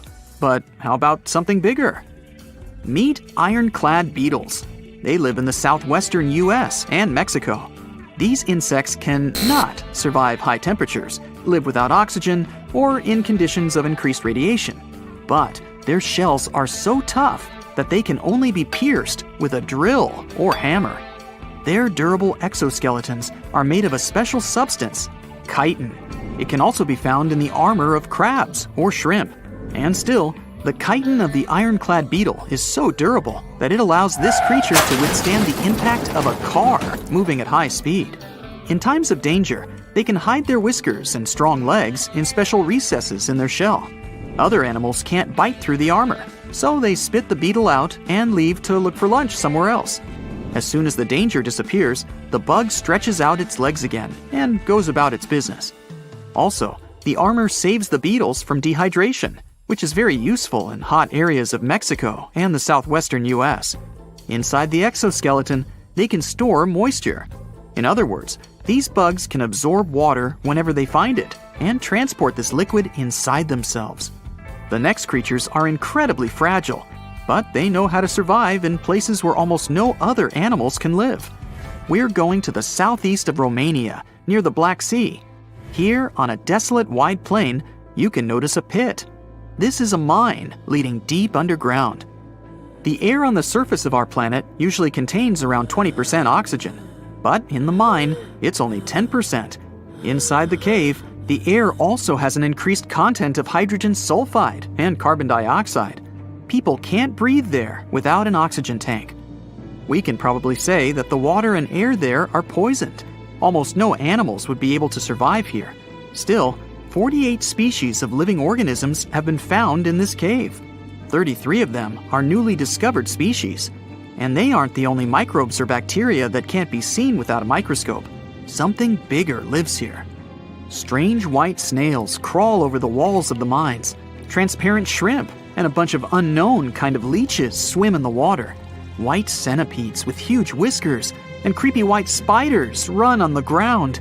And they all have been growing here for almost 5 million years. You might notice a water scorpion and another unidentified species of this animal. It doesn't look like its relatives living in hot sands or tropical forests. No living creature here looks ordinary at all. All animals are either white or transparent. They have no eyes, but are equipped with long paws and antennae whiskers that help them navigate in this dark space. The deeper you go into the cave, the less oxygen the air contains. But the number of living organisms is increasing. The air is filled with methane and carbon dioxide. All the inhabitants of this cave have never seen the light of the sun and have never gone out of the darkness. It seems impossible to survive in such conditions where plants don't produce oxygen. The answer to the question of their survival is hidden in a small lake. The surface of the water is covered with strange foam. If you look closely, you can see that this white substance is alive. It resembles soft, wet paper that is easy to tear. The thing is billions of living organisms, bacteria called autotrophs. There's much more carbon dioxide in the cave than there is outside, and these bacteria, like plants, absorb it. But they don't do this with the help of photosynthesis, which means they don't need sunlight. They use water for chemosynthesis. What these bacteria secrete is food for other bacteria. And these other bacteria are food for bigger creatures. A unique food cycle that you can't find anywhere else on the planet only exists here. Your geography teacher must have told you there are 7 continents in the world. In 2017, scientists made an announcement that changed this universal truth: the discovery of Zealandia. They called for a change in world maps and provided us with some proof, of course. First off, let's take a look at the ocean floor near New Zealand. The continental shelves of this mysterious continent are chilling at a depth of around 3,280 feet below sea level. The nearby oceanic crust dives even deeper at 9,800 feet below that. all of that is giving us those continent vibes, with varying altitudes from deep below the ocean to the majestic Mount Cook, standing tall at 12,217 feet above sea level. Brave geologists have gone deep down to collect rocks from the ocean floor. They found that unlike the nearby oceanic crust, which is made up of fresh basaltic rocks, the crust around New Zealand is one impressive mix. We're talking granite, limestone, sandstone, and some ancient rock types that are incredibly ancient. All this screams continental crust. Finally, scientists have discovered a narrow strip of oceanic crust that separates Australia from the hidden land of Zealandia. It means these two are separate continents. 85 million years ago, Zealandia decided to break free from the supercontinent Gondwana. Millions of years later, the Earth's tectonic plates, those puzzle pieces that make up our planet's crust, started throwing a wild party. The mighty Pacific Plate, the heavyweight champion of tectonic plates, decided to take a dive beneath Zealandia's continental crust. This process is called subduction. As a result, the root of Zealandia, that connection to its continental crust, broke off and went into the depths below. So you see now that it takes millions of years and a lot of action for a new continent to form. But what if the impossible happened and a new continent formed overnight in the Pacific Ocean? The next morning, you'd probably spill your morning coffee while watching the news. For this newfound land to be considered a full-fledged continent, it needs to have a surface area like Zealandia and be a large, uninterrupted chunk of land with some water surrounding it. And here comes the twist. The Pacific Ocean has an average depth of 13,000 feet. So, if a continent wanted to join the party, it would have to push a whole lot of rock upward, shaping its way to the surface. A new continent emerging overnight would make sea levels skyrocket. We'd have to say goodbye to geographically low-lying countries like Bangladesh, Senegal, and the Netherlands. The ocean currents would be in for a wild ride too. The North Pacific subtropical gyre, a vibrant hotspot for marine life, would be thrown off balance. Those poor marine creatures who rely on the currents for their journeys would need some new source of navigation. Plus, the creatures that live permanently in one place could lose their main food source. Oceans are like global free-for-alls, but with a new continent in play, the countries situated nearby would be willing to stake their claim on this unexpected landmass. This new continent would be a blank canvas. No lush landscapes or freshwater sources, just rock and more rock. So, if you are dreaming of relocating to this novelty, you have to wait for some serious terraforming to make it habitable. But for now, let's go back to the real new continent of Zealandia. It's actually a microcontinent, which is an official word for a landmass that has separated from a main continent. In our case, it was Antarctica and then Australia. You could say Zealandia is a bit shy, with only up to 7% of its size peaking above the water's surface. But it's nearly 70% as large as Australia in total and proudly boasts of two major islands we know and love as New Zealand, the North Island and the South Island. Plus, there are many smaller islets. The largest islands have glaciers, like the famous Tasman Glacier on the South Island. Thanks to some glacial action in the past, Zealandia can show off its fjords and valleys. New Caledonia has a tropical vibe with its Oceania and South Pacific connections. The unofficial 8th continent is a hotspot for geological action. Part of it belongs to the Australian plate, while the rest rides the Pacific plate. It has 6 major areas with active volcanoes. And don't forget the geothermal treats. Geysers and hot springs are scattered all over the place, courtesy of the Australian and Pacific plates having a steamy interaction. The underwater world of Zealandia is a treasure chest of mineral deposits and natural gas fields.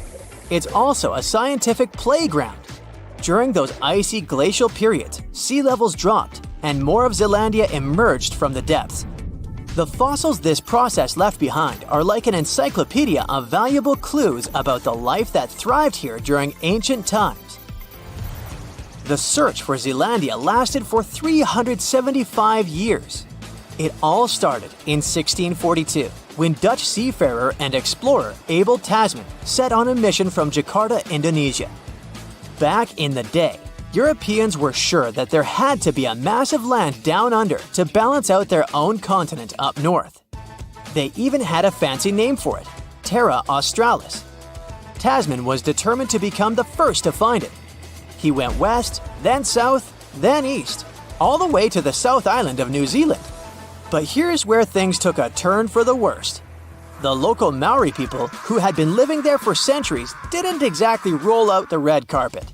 They rammed one of Tasman's small boats, and sadly, 4 of the Europeans met their ends. What happened next remains a mystery. But a few weeks later, Tasman sailed back home without ever stepping foot on this mysterious land he believed to be the Great Southern Continent. He never came back. The explorer didn't even realize that he was actually right all along about the existence of a missing continent. And you already know it only became official in 2017. Another lost and found continent isn't hiding in the ocean, but under Europe. It's called the Greater Adria, and it collided with Europe and started to sink under it around 140 million years ago. Today, it lies beneath Italy, Greece, and the Baltics. Its size and even shape match that of Greenland, the world's largest island. Greater Adria is no longer visible, but it left some clues. Parts of it were embedded in the Alps. Other chunks were incorporated into present-day Italy and Croatia on the other side of the Adriatic Sea. Limestone rocks from the former continent started to change once they were under the European landmass. Tremendous heat and pressure spread over tens of millions of years changed their structure. Out goes the limestone, in comes the marble. All the Greek and Roman temples you admired on your summer vacation were constructed using this marble. It was sort of a going-away gift from a long-lost continent. You don't notice this, but our planet never stops moving, and it happens deep beneath our feet. 120 million years ago, Australia and Antarctica were a single piece of land. They went their separate ways, but Antarctica didn't leave empty-handed. Today, there is an oceanic plateau in the Indian Ocean. Long ago, it was connected to another lost continent, the Kerguelen microcontinent. Scientists believe that it made a land bridge between India and Antarctica. To find out what it was like, we can look at a tiny archipelago in the southern Indian Ocean. These islands are all that is left of the ancient landmass. They have a cold climate and feature glaciers because they're so close to Antarctica. But in the past, the climate must have been temperate with plenty of rainfall. The animals and plants would have been similar to those that we find in tropical regions today. The lost continent landscape was probably much like that of New Zealand. Our planet keeps changing, and at some point, all the continents will reconnect with each other, forming one supercontinent again. And maybe then, future humans will wonder, what if our continent broke into pieces tomorrow?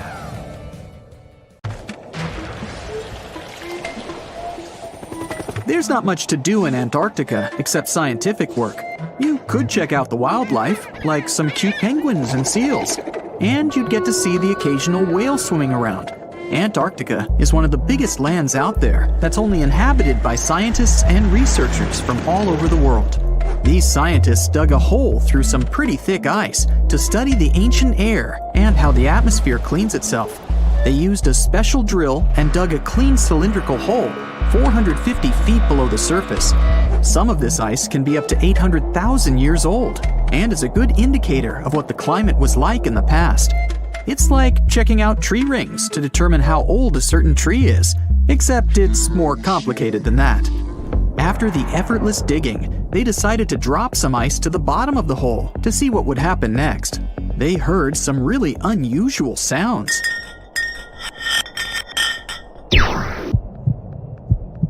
It felt like being on a spaceship traveling through a bunch of obstacles with many rocks smashing into each other. The pitches changed over the quick descent of the block of ice, ranging from high pitch and ending with a low heartbeat-like sound. The scientists were puzzled when they first heard this and dropped some more ice, only to find out that the same type of sounds were being produced, just in different variations. They couldn't tell what was down there, and, more importantly, why these kinds of sounds were produced. Antarctica boasts quite a few volcanoes, many of which are under super thick sheets of ice. Scientists discovered 91 volcanoes and claimed there could be more, potentially making it the most extensive volcanic region in the world. While they were doing regular scientific research, they came across many unmistakable large cone-shaped figures underground. Some were as deep as 2 miles in the ice. Some of the peaks were over 3,000 feet tall and dozens of miles across. But on the surface, it's as plain as a sheet of paper. They may have dropped that block of ice inside an actual volcano that they were standing on, but it's unlikely. Even though the underground volcano presence was discovered by accident, there's a small chance they were actually standing on one where they had their workstation set up. It's more likely that they worked in an area where studying ancient climates is easier and less dangerous than other places. They collect ice samples and study them in a lab. It's like discovering a prehistoric insect embedded in amber millions of years ago when dinosaurs used to roam the land. But instead of little bugs, scientists study ancient dust, air bubbles, sea salts, volcanic ash, and anything else that may have come from the environment. They can practically tell how the climate was during that time. These ice samples might show that Antarctica's western ice sheet melted when the Earth's climate warmed up. If it did, then it's likely to happen again. That would mean sea levels rising, affecting coastal cities and small remote islands. But scientists aren't sure it's true, despite some evidence to back it up. The process of studying ice samples can take a week or even a year, depending on what they find. They crush or melt the sample bit by bit. And like those tree rings, the deeper the layer, the further we go back in time. In order to study ancient bubbles trapped in ice, researchers have to crush the samples under a vacuum hood to keep the air out while extracting the air and putting it in vials. There are various instruments and devices to study the ice samples, but because it's so sensitive to damage, each measurement must be in a clean room setting so that nothing gets compromised. The scientists have to wear proper bodysuits and many layers of gloves and constantly get ventilated. Even something as tiny and insignificant as a fingerprint can ruin a sample. They look for certain patterns to see changes in the atmosphere's composition and temperature. But dropping a few blocks of ice down a hole wouldn't be so bad. The reason why it made such a peculiar sound is the same reason why a moving car sounds different when it's honking than when it's stationary. The scientific word for it is the Doppler effect. It's an obvious change in the frequency of a wave with respect to an observer who is moving relative to the wave source. The effect doesn't mean the frequency of the sound changes, it just shifts. And this can be said about other types of waves, like water and light. But sound waves are the most popular ones when it comes to the Doppler effect. So, when the scientists dropped the ice block down the bottom of the hole, the sound waves traveled back up and bounced around the narrow tube where they drilled. That's why they got the pew pew sound. Let's not forget that this ice block traveled 450 feet beneath us. Oil ships dig holes in the oceanic crust that go thousands of feet beneath the Earth. The Kola Super Deep Borehole in Russia is the deepest hole ever made by humans. It goes more than 40,000 feet below the surface and took almost 20 years to reach 7.5 miles. Below it is only half the distance to the mantle. In terms of the whole Earth, this very deep hole is literally scratching the surface. This wasn't a hole to dig for oil, and wasn't in the ocean either. The drilling was stopped in 1992 when the engineers found out that the temperatures were 100 degrees Fahrenheit higher than they predicted. And then it was abandoned, and it's just been a barren hole now. But that's the closest we've dug to the center of the planet. The scary thing is that some of the workers on the site could hear voices coming from within. All the way in Yemen, an ancient hole exists in Barhout, in the east of the country in the middle of the desert. It's actually closer to Oman than to the capital Sana'a. This hole has puzzled experts and locals. Unlike the holes in Russia and Antarctica, this wasn't man-made. Or was it? It's been around for many years, and the locals try to steer away from it. They don't even like talking about it, since they claim it brings bad luck to those around it or to whoever utters its name. They claim it was created as a prison for spirits, but many rule that out. The hole is 98 feet wide and somewhere between 330 to 650 feet deep. You can also hear strange sounds coming from the inside. But according to some scientists, the well has little to no ventilation and barely has any oxygen down there. So it's unlikely that anyone or anything lives down there. The Challenger Deep in the Mariana Trench caught some low-pitched grumble sounds in March of 2016. Some of these grumbles were followed by screeches. They caught these sounds in a span of weeks, using a titanium-encased microphone so that the immense pressure of the lowest point on Earth wouldn't crush it. They had to lower it slowly as well, since it's 1,000 times the atmospheric pressure at sea level. For 23 whole days, the microphone recorded typical sounds of whales passing by and boats sailing across from above, and even rumbles of nearby earthquakes, but they still couldn't determine what caused those initial sounds. The researchers couldn't understand if the noise from the bottom of the Mariana Trench was caused by humans or was natural.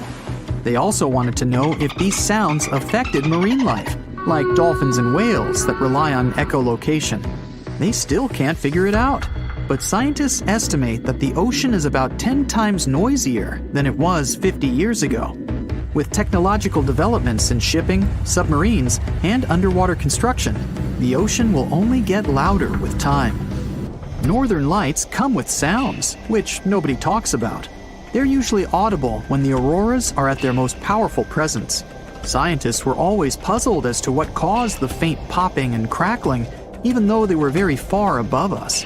They used some special microphones and found out that the sounds came just 230 feet above us, which is pretty low.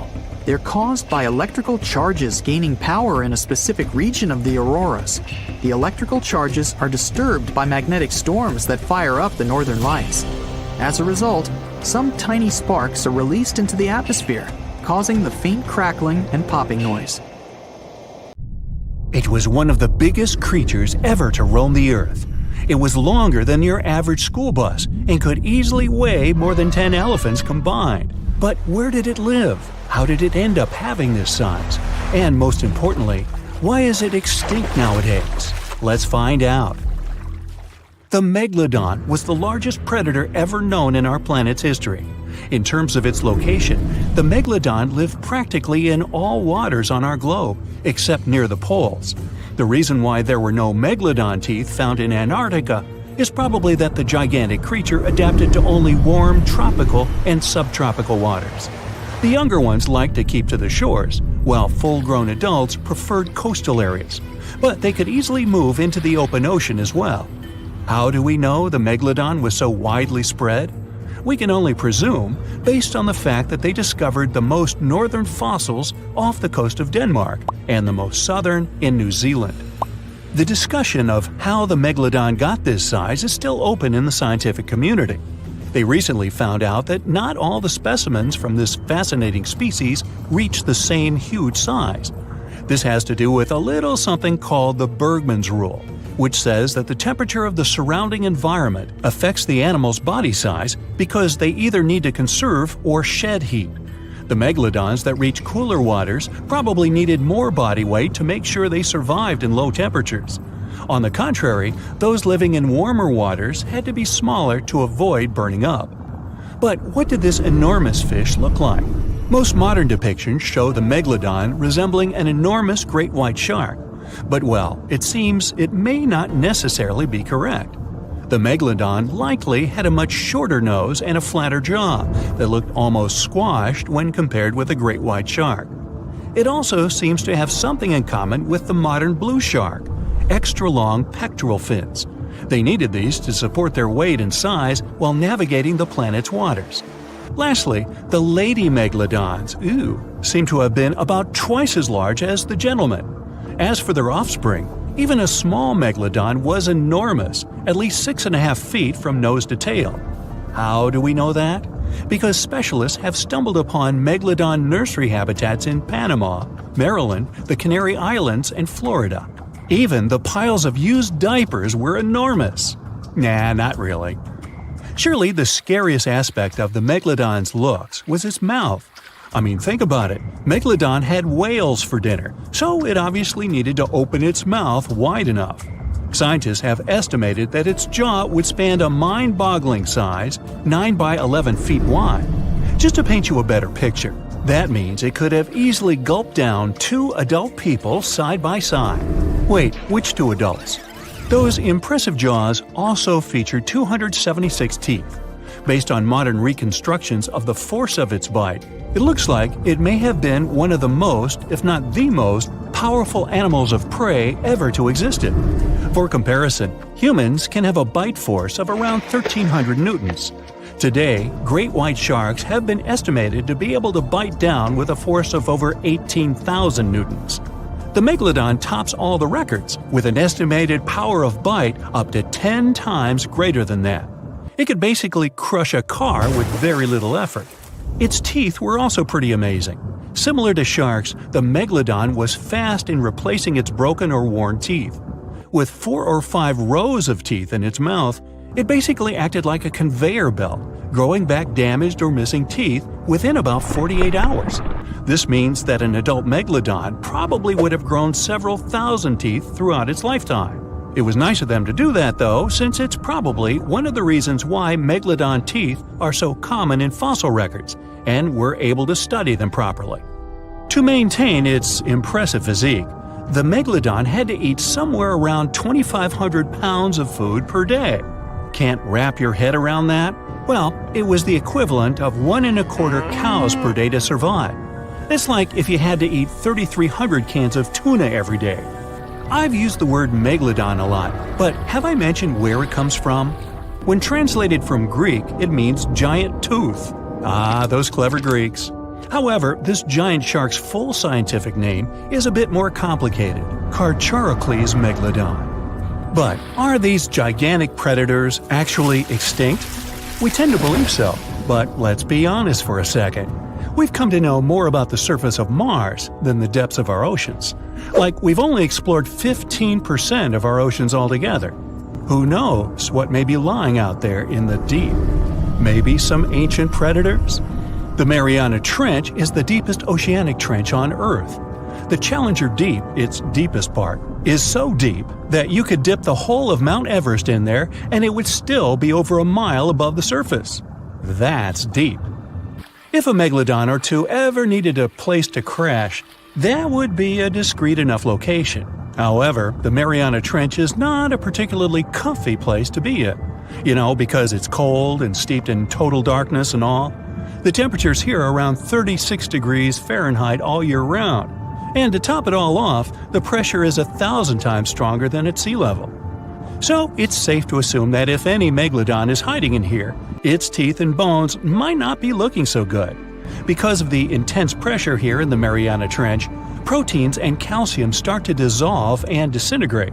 That's why, for example, the Haddell snailfish, the deepest dwelling fish we've discovered, has evolved to feature flexible cartilage instead of bones. To survive here, the megalodon would also need to learn to navigate in complete darkness. That means they would have to either become luminescent or evolve to grow massive eyes like the giant squid. While it may sound like an intriguing and good idea for a movie script, most scientists don't think it's possible. Why? Well, most of them say it's because of the megalodon's size. Most foods that megalodons like to eat live in shallow ocean areas and not in the deep, deep sea. Specialists believe that if these animals were actually still roaming our waters, there's no way we wouldn't know about it. They would need to come up for dinner every now and then, right? Their food is also the most likely cause of why the megalodon is not alive anymore. While some specialists believe the megalodon became extinct because of a drop in the ocean water temperature, most scientists suggested that the shifting food chain dynamics may have been more to blame. Why?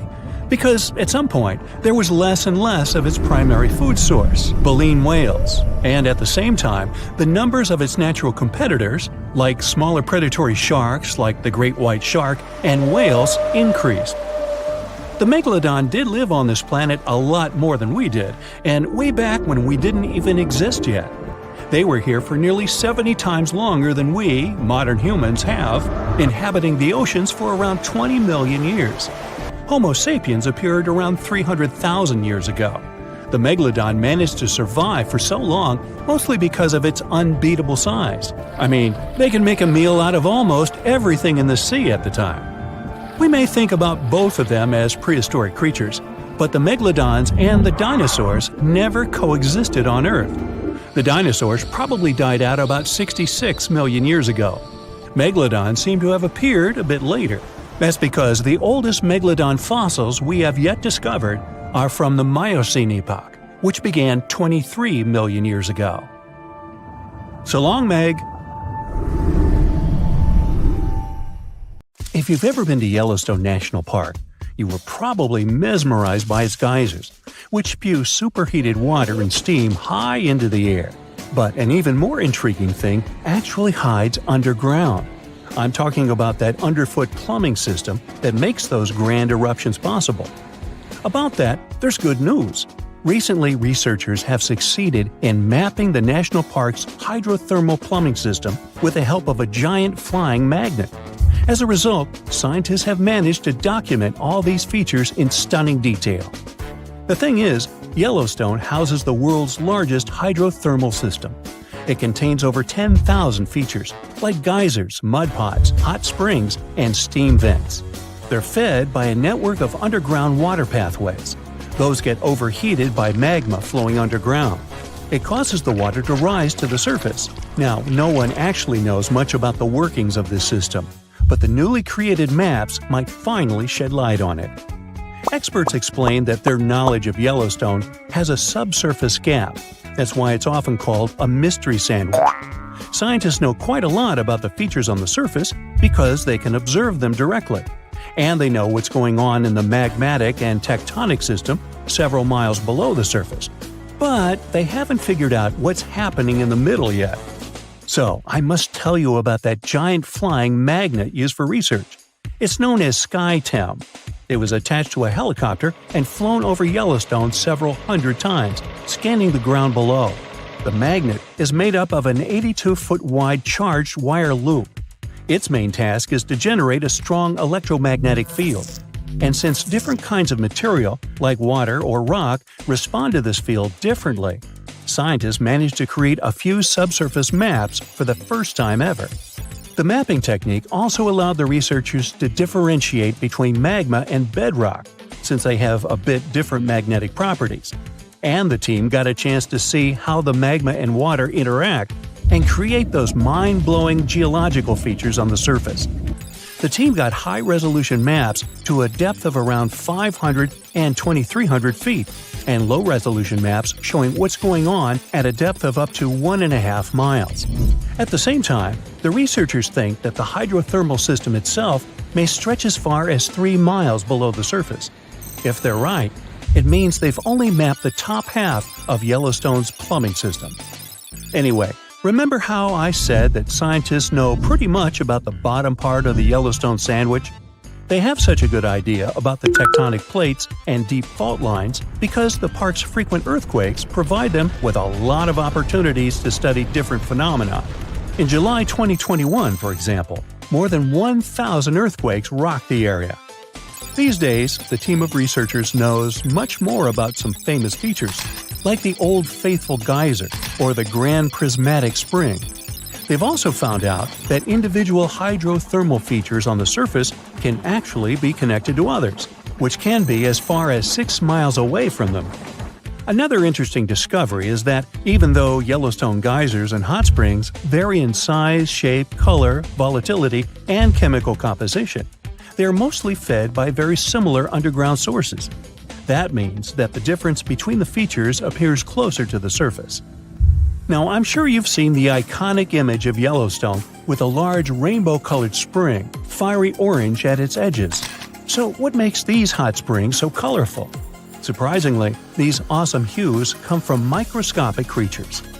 The temperatures in the springs are so high they can easily and quickly cook you. Plus, the water there is super acidic, like the liquid in a car battery. But there are certain types of heat-loving microbes that don't mind these crazy conditions. You can even say they're thriving there. So every ring of a different color is, in most cases, a ring inhabited by different bacteria. And each species is adapted to a particular temperature or pH level, which measures how acidic this or that environment is. For example, take the Grand Prismatic Spring, yes, the iconic one. Its rainbow hues likely hint at the diversity of microbes living there. So, starting from the center of the hot spring, you can see a beautiful aquamarine color there. That's where the water temperature is the highest, reaching 189 degrees Fahrenheit, because this area is right over the underground water source. The water there is too hot even for microbes. That's why what you see is mostly clear water. As for the reason for its blue color, it's the same as why the sky is blue. Sunlight hits the surface of the water and the light scatters, but the blue light scatters the most, getting reflected back to your eyes. Now, the next ring of color is yellow, all thanks to certain cyanobacteria. The temperature in this yellow ring reaches 165 degrees Fahrenheit. If the conditions in the hot spring were a bit different, these bacteria would create a blue-green hue, thanks to a green pigment called chlorophyll. But since the sunlight hitting the spring is too intense, the bacteria start producing another type of pigment. It's called carotenoids. And guess what? It acts as a sunscreen for the bacteria.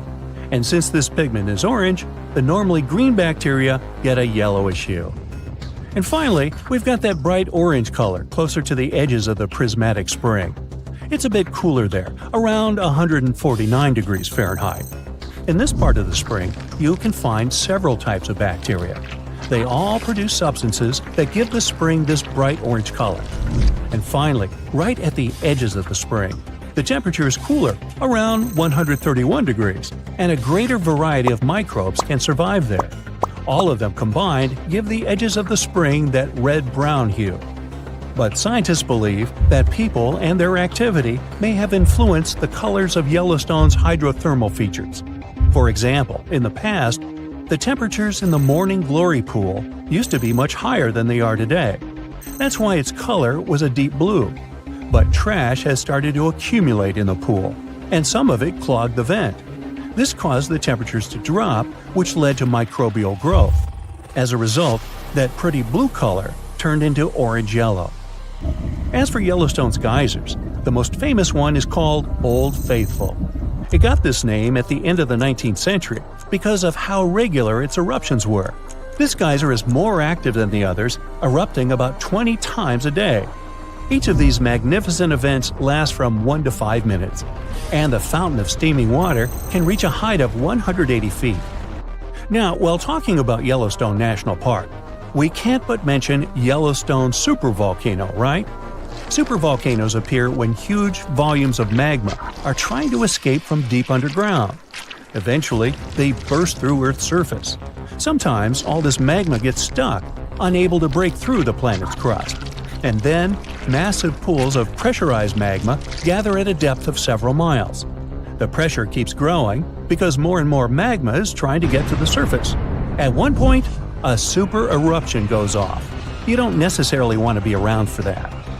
Over the past 50 years, the Yellowstone caldera has risen almost 3 feet. It shouldn't alarm you, though. Experts are sure it's a natural behavior for Yellowstone. Periods of dome-shaped uplift are followed by the caldera lowering. Scientists think the supervolcano doesn't present any danger at the moment. For an eruption to happen, the magma inside has to be at least 50% molten. With Yellowstone, this number is just 5 to 15%. Even better, a recent study made the researchers believe the hotspot might be in a state of decline right now, even despite all the breathing and dome-raising activity. There have been at least 3 other super eruptions in the history of Yellowstone volcano. They happened 2.1 million, 1.3 million, and 640,000 years ago, long before video. The most recent super eruption was dubbed the Lava Creek eruption. It formed the Yellowstone caldera after spilling out 240 cubic miles of rock, dust, and volcanic ash. No thanks, I'll pass. It happened in Iceland on Friday, March 19, 2021, at 8:45 p.m.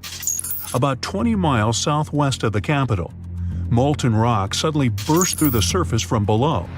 Bright lava fountains then lit up the night sky. A volcano in this valley finally woke up after almost 800 years of sleeping soundly. We divide volcanoes into 3 categories: active, dormant, or extinct. Around 1,900 of them around the globe are considered active. That means they've erupted in the recent past and will likely do it again in the possible near future. Dormant volcanoes haven't popped off for a long time, but they still may in the future. You could say they're sort of sleeping. As for extinct ones, those guys haven't done anything in more than 1 million years. The eruption in Iceland wasn't super explosive, and this all happened 6 miles from the nearest town, so everyone was perfectly safe. Many even came to see it up close, while other brave visitors tried to fry eggs and bacon on the lava. Just be careful not to burn your breakfast black. Lava can be over 2,000 degrees Fahrenheit. It burns everything in its path. Yet it also produces some of the most fertile land for agriculture.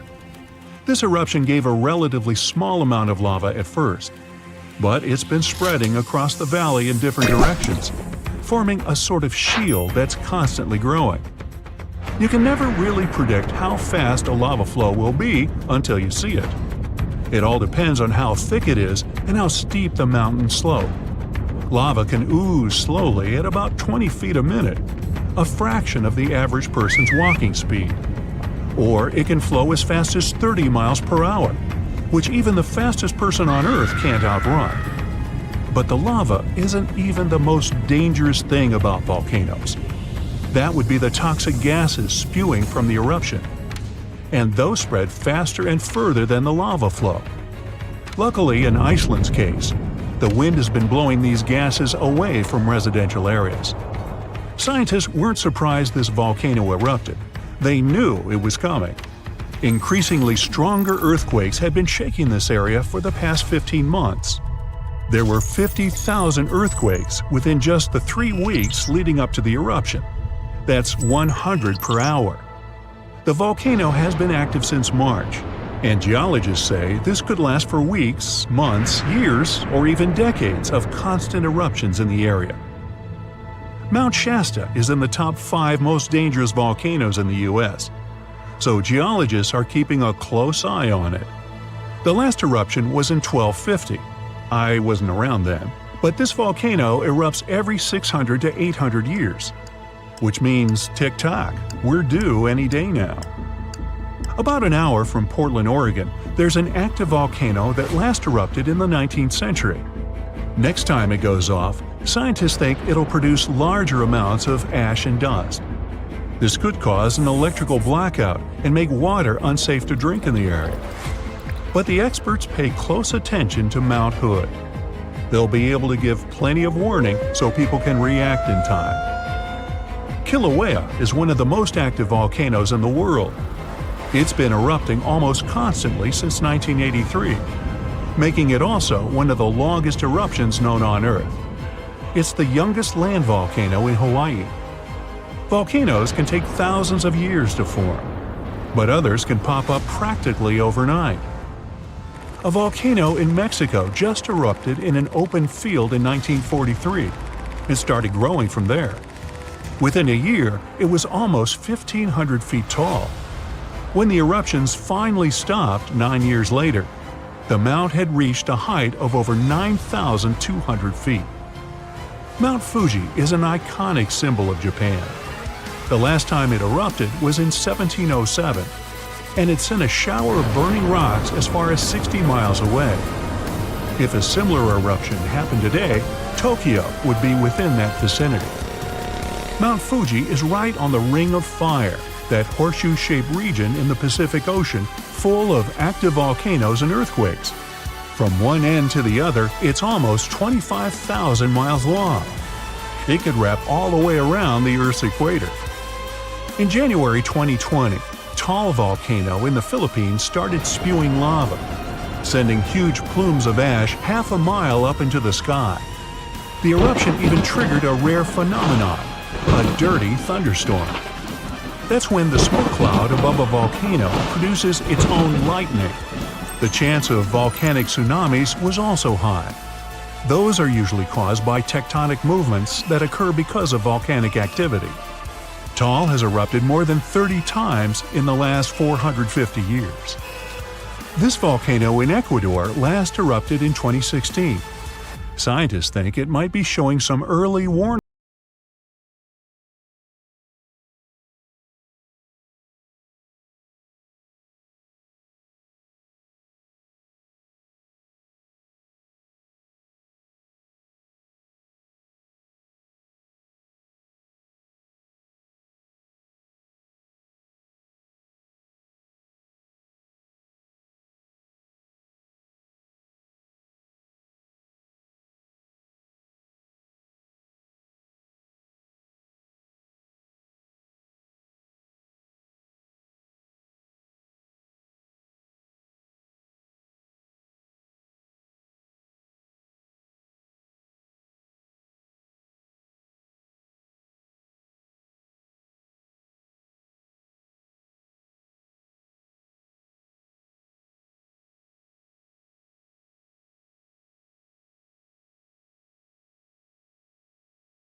travels faster and further than the stuff coming out of most volcanoes.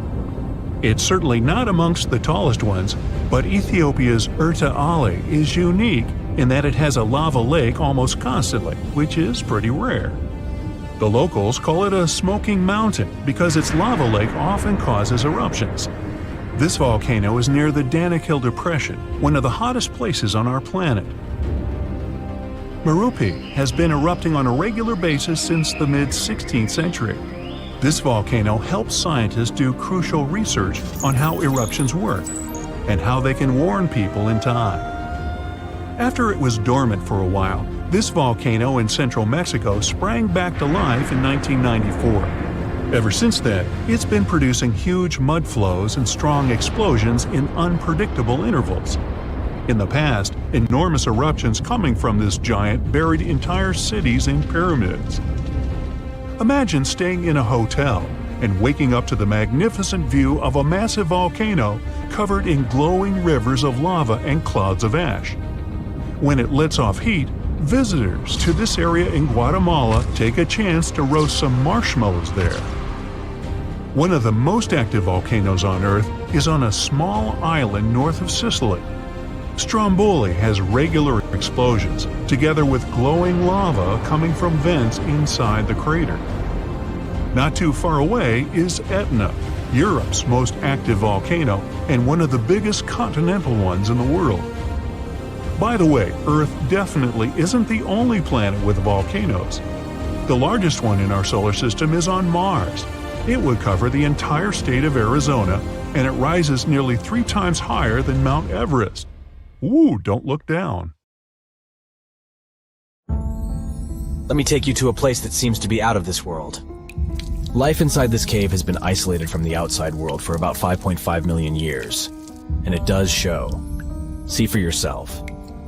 Due to such a long isolation, the conditions inside the Mobile Cave are like nowhere else on our planet. A unique ecosystem is flourishing there, even though there is a severe lack of sunlight inside the cave, and the air is toxic. The cave, located a few miles west of the Black Sea in Romania, was first discovered in 1986. Nowadays, you can only visit it if you have special permission. Plus, the central caverns are guarded naturally by narrow limestone tunnels and vertical shafts. So, if you're no stranger to claustrophobia, you'd probably better not enter this place. In the depth of the cave, the air has twice less oxygen than the air outside. Instead, it contains a lot of carbon dioxide and hydrogen sulfide, so not the freshest air you can breathe. It's also pitch black inside the cavern. But despite, or should I say thanks to, this cocktail of extremely harsh conditions, the site is a true goldmine for biologists. Shockingly, life seems to be booming here. In a 1996 study, scientists identified 48 species, and 33 of them were unique to the cave. Most of the creatures inhabiting the cave are tiny, with long limbs and antennae that help them navigate in the dark. They have no vision and lack pigment, and it makes sense. Why would you need to be able to see if you live in total darkness? And why would you need to be pretty and colorful with no one to see you? Now, I'm going to take you to another cave. It's no less amazing, but looks very different. This is the Giant Crystal Cave, aka the Cave of the Crystals, in Mexico. These ginormous crystals were found in 2000 by a mining company after the water was pumped out of the cave. Two miners then saw the crystals after entering the drying cave on foot. These awe-inspiring crystals are actually massive gypsum pillars hidden 984 feet underground. They're anchored to the walls and the floor of the scorching hot cave. Scientists estimate that the crystals could have been already growing for 500,000 years. That's why many of them are so long and wide that you can walk across them. Unfortunately, visiting this wonder of nature is impossible at the moment. But maybe it's for the better, since the Giant Crystal Cave is a dangerous place that can easily turn into a trap. For tens of thousands of years, it was filled with groundwater, which was originally pushed upward into the opening by a magma chamber located in the depths of our planet. The magma under the cave kept the water hot, but eventually the temperature of the water dipped below 136 degrees Fahrenheit. As a result, the water started to fill with calcium and sulfate, whose particles began to recombine into gypsum. And then, white-tinted crystals took over the cave. And since they stayed underwater, they were able to keep growing. You don't have to fly to space to take a closer look at a black hole. Scientists have found something very similar to black holes in the southern Atlantic Ocean. A black hole has such an enormous gravitational pull that once something gets pulled inside, it doesn't have any chance to escape. Even light can't get out of a black hole. But ocean black holes seem to be almost as powerful as their space relatives. But instead of catching the light, they do the same with water. Ocean eddies are massive whirlpools that spin against the main current. They usually swirl billions of tons of water, and most of them are larger than a city. These whirlpools are so powerful that nothing trapped by them can escape. But the scariest thing is that you might not even notice heading into one of them. These things are so huge that you won't spot their boundaries until it's too late. When scientists started exploring ocean vortices with the help of satellites, they discovered the borders of several eddies. After that, they managed to prove that, mathematically, these whirlpools are the same as mysterious black holes in space. Massive eddies are surrounded by super-tight barriers where fluid moves in closed loops. Even water can't get out from the inside of these loops. That's why tight ocean vortices play the role of enormous containers. Water inside them can be totally different from the ocean surrounding an eddy. And I'm not only talking about its temperature. The salt content inside and outside a whirlpool often differs as well. On the thin Curonian spit splitting the Baltic Sea from the Curonian Lagoon, there is one of the most bizarre places on Earth. Locals call this area the Dancing Forest because pine trees in this forest have shockingly unusual shapes. They twist in spirals and circles along the ground. There are some theories why it could be happening, of course. Some people claim that huge amounts of positive and negative energies once clashed in that spot. More down-to-earth individuals believe that the reason is geological. Sandy soil in the area is too unstable to hold trees growing upright. The most popular is the idea that strong winds blowing from the water influence the shape of the trees. In any case, experts haven't come to the final conclusion yet. Look at these underwater crop circles. For the first time, they were spotted in 1995, close to southern Japan's coast. Local divers called these 7-feet-wide structures mystery circles. The enigma had been plaguing many minds for almost 16 years until the culprit was finally caught. Imagine the researchers' surprise when it turned out to be a male pufferfish.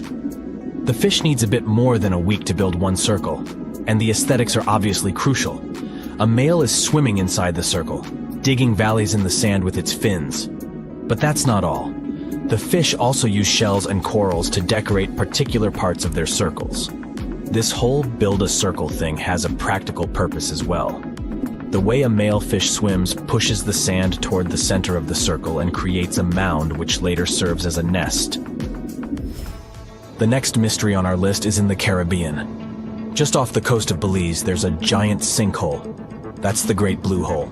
It's about 1,000 feet across and more than 400 feet deep. Once, a long time ago, this hole was a cave. But then rising waters filled it, making it collapse in on itself. The deeper you'll descend into the Great Hole's crystalline waters, the darker it will become. You'll see tons of stalactite-filled caves there, but entering them is extremely dangerous, unless you want to get hopelessly lost. Once you reach a depth of 50 feet, you'll notice that the water is shimmering. That's the invisible line dividing the sinkhole's salty top from the freshwater abyss. You might want to turn back right now. Who knows what you might come across in the murky depths. There was an old Amazonian legend that told about the river that was so hot that it boiled. And it was believed to be just a legend until Peruvian geoscientist Andres Russo questioned if the river could be real. All experts denied such a possibility. After all, hot rivers do exist, but only in the areas where there are volcanoes. As for the part of the country mentioned in the legend, there are no volcanoes in that region. But Andres Russo was too dedicated to give up. And in 2011, he finally located the river from the legends. The water in it was indeed steaming hot. Its temperature was 186 degrees Fahrenheit, not boiling, but pretty close to this point. But what shocked the researcher the most was the size of the river. One could think that the almost boiling water was the result of the activity of an underwater hot spring. But thermal pools are always small, while the river is 20 feet deep and flows for almost 4 miles. This is the only river of its kind on our planet.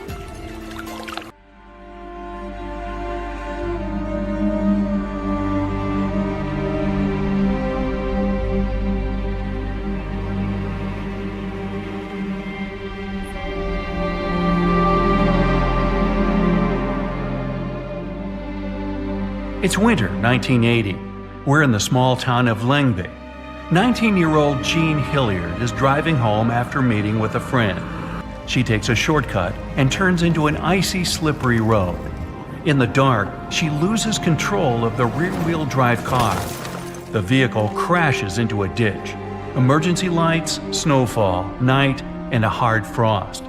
Jean gets out of the vehicle. She's wearing only a light winter coat, mittens, and cowboy boots. The air temperature is much lower than in a freezer. Jean is sure that her friend lives nearby, so she goes that way. She climbs a high hill and realizes she's taken the wrong route. It seems she's gotten lost. The girl wanders a couple more miles and notices her other friend's house in the distance. Freezing, she walks there. Then everything turns black. Jean loses consciousness.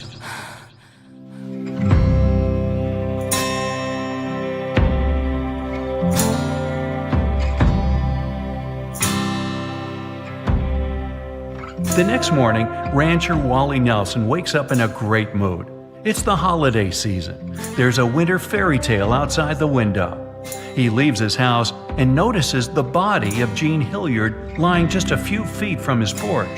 Wally approaches the girl, shakes her, and is horrified.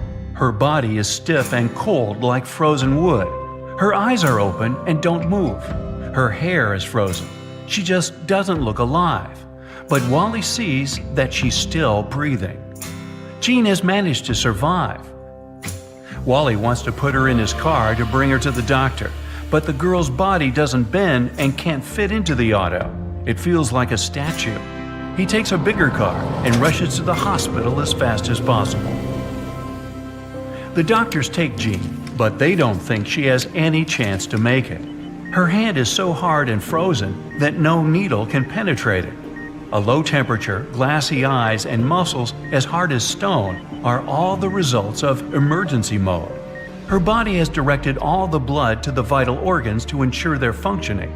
That's why other parts of her body look so lifeless, and her skin and muscles don't react to anything. The doctors decide to put heating pads on the girl to warm her up. Her family hopes for her recovery, but right now, all they can do is just wait. Frostbite is so dangerous because all that frozen liquid begins to expand. Fill a small bottle with water and put it in the freezer for a few hours. Then take it out, and you'll see that the bottle seems to have expanded or even cracked because of the increased volume of the liquid. The same thing happens inside our bodies. We consist of almost 70% water. When it freezes, its particles turn into ice crystals and tear cell membranes. Ice fragments can stretch and destroy tissue. This is called frostbite. Also, our body can slow down all internal processes in extreme cold conditions to save strength and energy. The heart makes fewer beats, and the lungs stop consuming lots of oxygen. Metabolism slows down. It happened with Jean, and perhaps it is what saved her life that day. She was lying in the snow in severe frost for about 6 hours. But why didn't the ice particles start destroying her cell membranes? How did her body withstand such damage and manage to survive? Back at the hospital, doctors are happy to watch Jean get better. Warm blood spreads through the frozen vessels and brings her body back to life. Surprisingly, ice crystals haven't damaged her muscles and skin. A few hours later, the girl regains consciousness. By noon, she starts talking. Jean doesn't know what happened. She remembers walking to her friend's house and then waking up in the hospital. What worries her most right now is that her father's car is somewhere in a ditch. As it turns out, the girl fell down and crawled on all fours to Wally Nelson's house. She doesn't remember it, but apparently her brain activated the survival instinct that night. Unfortunately, she didn't manage to crawl the last few feet. Jean passed out at the door and stayed there for 6 hours. Doctors examine the girl and understand that she's completely healthy. Soon, she's discharged from the hospital. This case isn't unique. One professor of emergency medicine, David Plummer, said he'd seen about 12 similar cases over the past 10 years when patients had survived severe frostbite. Jean returns home and finds out that she has become famous. People write about her in newspapers, want to interview her, and film documentary shows. Her case has attracted the attention of many doctors around the world, but no one has been able to find out exactly how she managed to survive. In the case of humans, such recoveries seem like an absolute miracle. But many creatures of the natural world can adapt their bodies to extreme conditions. One of them is the tree frog. These animals live mainly in temperate and tropical parts of Eurasia. Sometimes they have to contend with cold weather. Their body injects glucose into the bloodstream when they feel they're freezing, and the content of their cells turns into syrup. Sugar lowers the freezing point of water. So, tree frogs have adapted to such conditions. The water outside their cells can freeze. Their bodies can get as hard as ice cubes, but they will be alive, feeling great. Then, when it gets warmer, they fully recover. The blood fills their body and puts all their muscles in motion.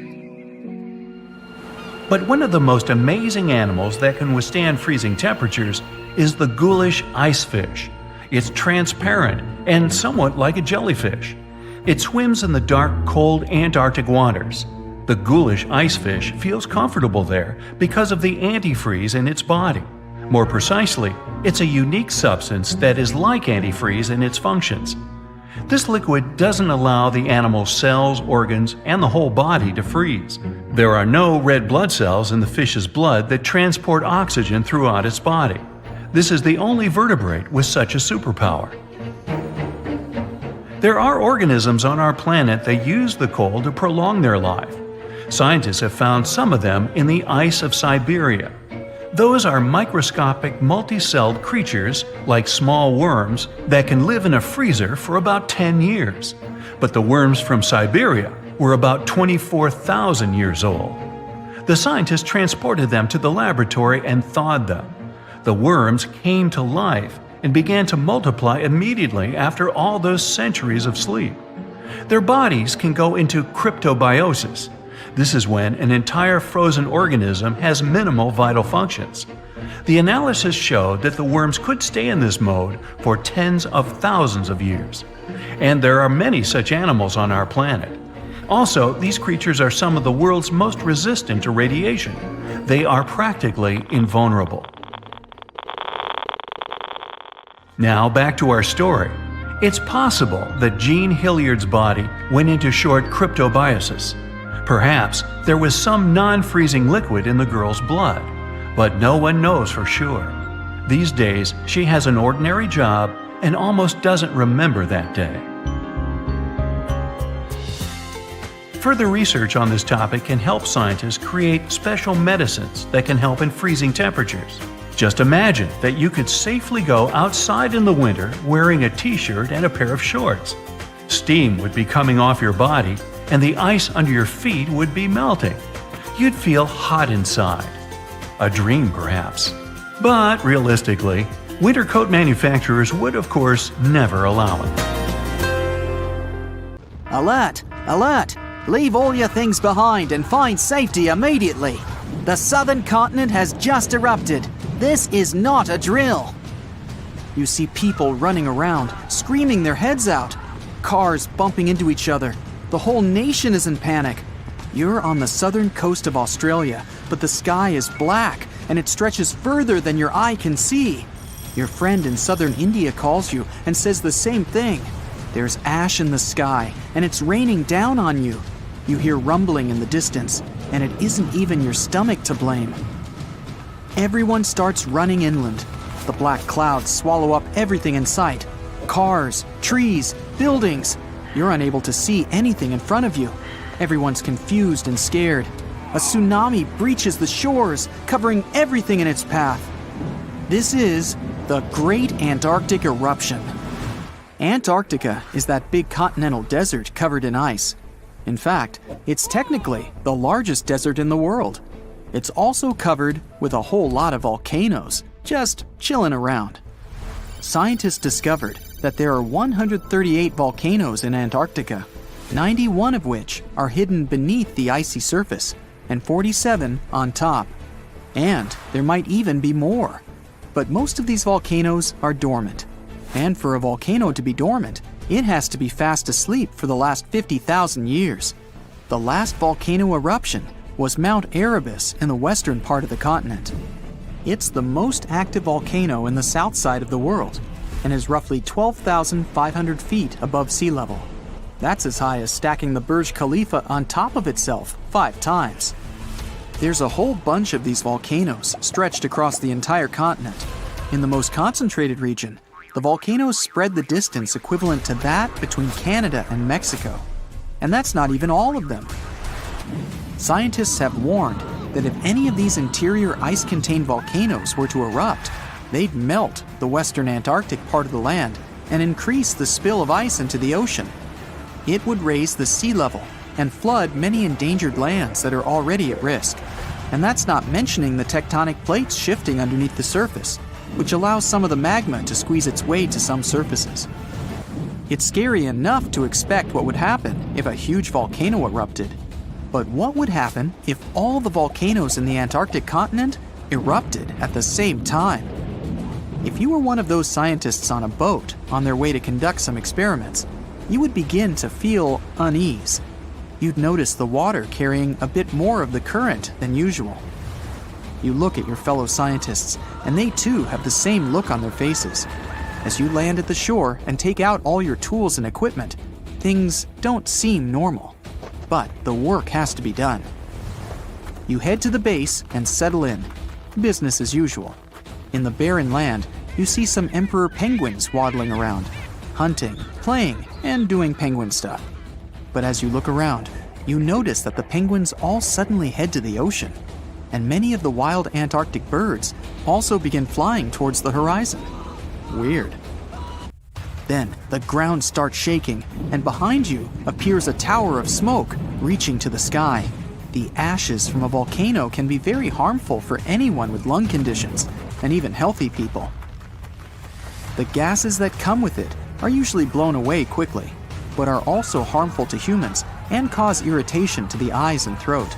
But if you're nearby, you may need a gas mask, or better yet, evacuate! The gases and ashes are the most dangerous part of a volcanic eruption. Even though the lava spewing and explosion may seem scary, the smoke in the sky can spread far away and even halt planes flying around. You look to your fellow scientists and they signal to you that it's time to go. Make like the penguins and swim off. But the waters are extremely rough and the rumblings getting louder and louder. Suddenly, you see more smoke wafting towards the sky, but from different locations. Back to the boat!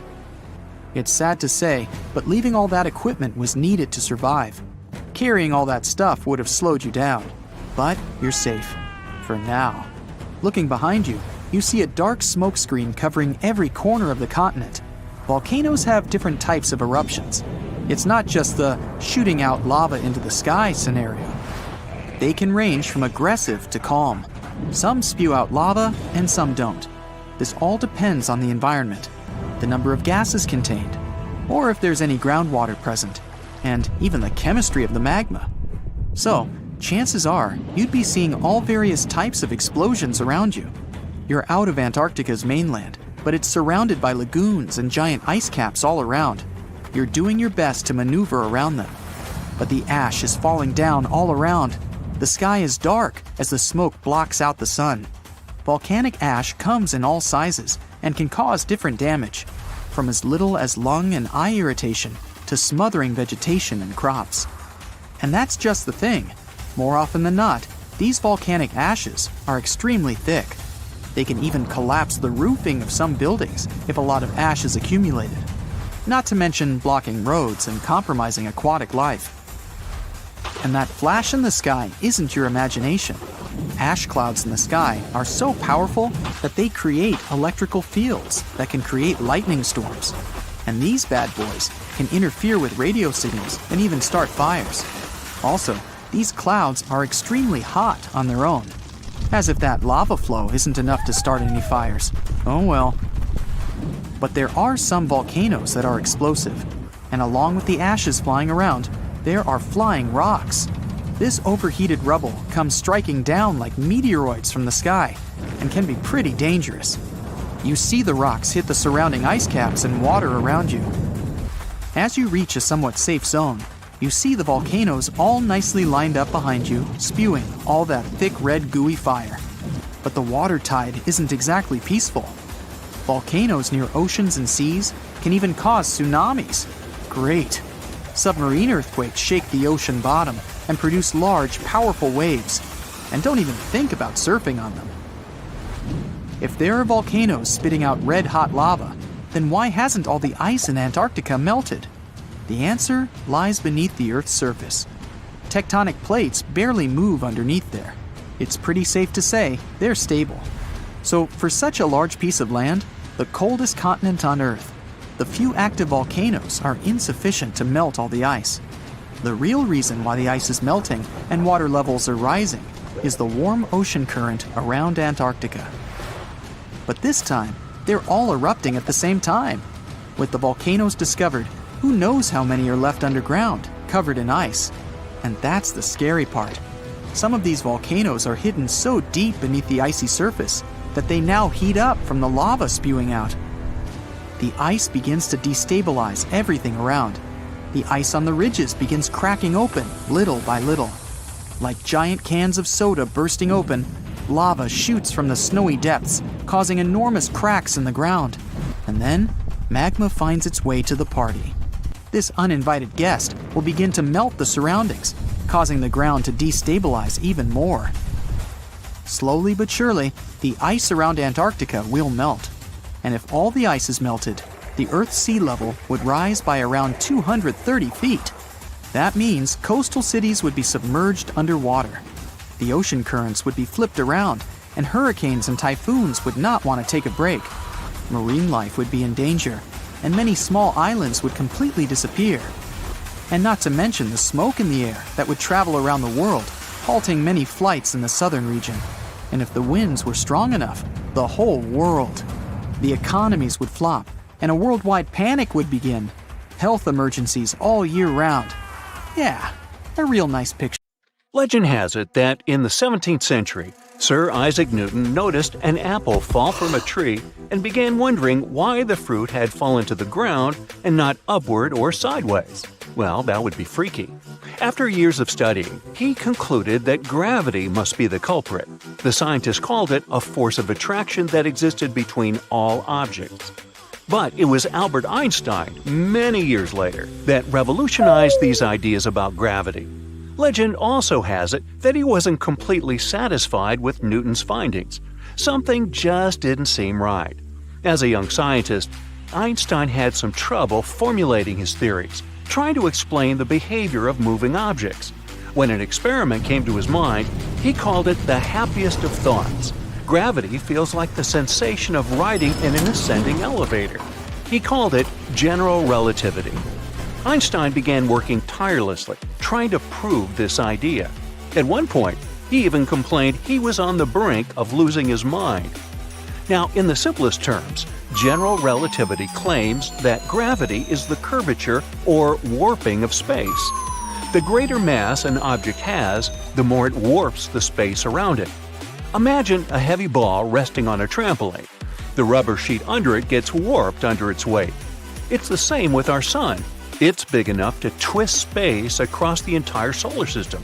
That's why our planet, as well as all the others, orbit around the star. This warping also impacts how we measure time.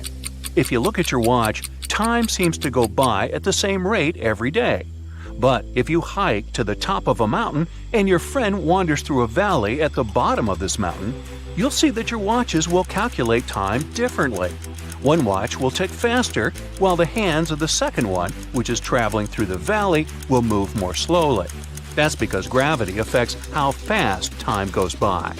With these experiments in mind, Einstein concluded that gravity was not a force of attraction, but rather a curvature in the fabric of space-time. We feel gravity as a force simply because we're placed on some surface. If there was no surface and no attraction between us and this surface, we would become weightless. If you don't mind getting some weird looks, try this experiment. You'll need a bathroom scale and an elevator to ride. You'll soon see that your weight fluctuates as you move up and down in the building in the elevator. The gravitational force is the same, but your weight is different because the elevator speeds up and slows down. Aboard the International Space Station, astronauts literally move along with the station, so there's nothing to push them against the side of the station so that they have some weight. Even if we still think of gravity as a force, it's the weakest one we know. First of all, it only attracts. There's no negative counterpart that could push things away. And weirdly, even though this force is strong enough to keep galaxies together, we still overcome it every day.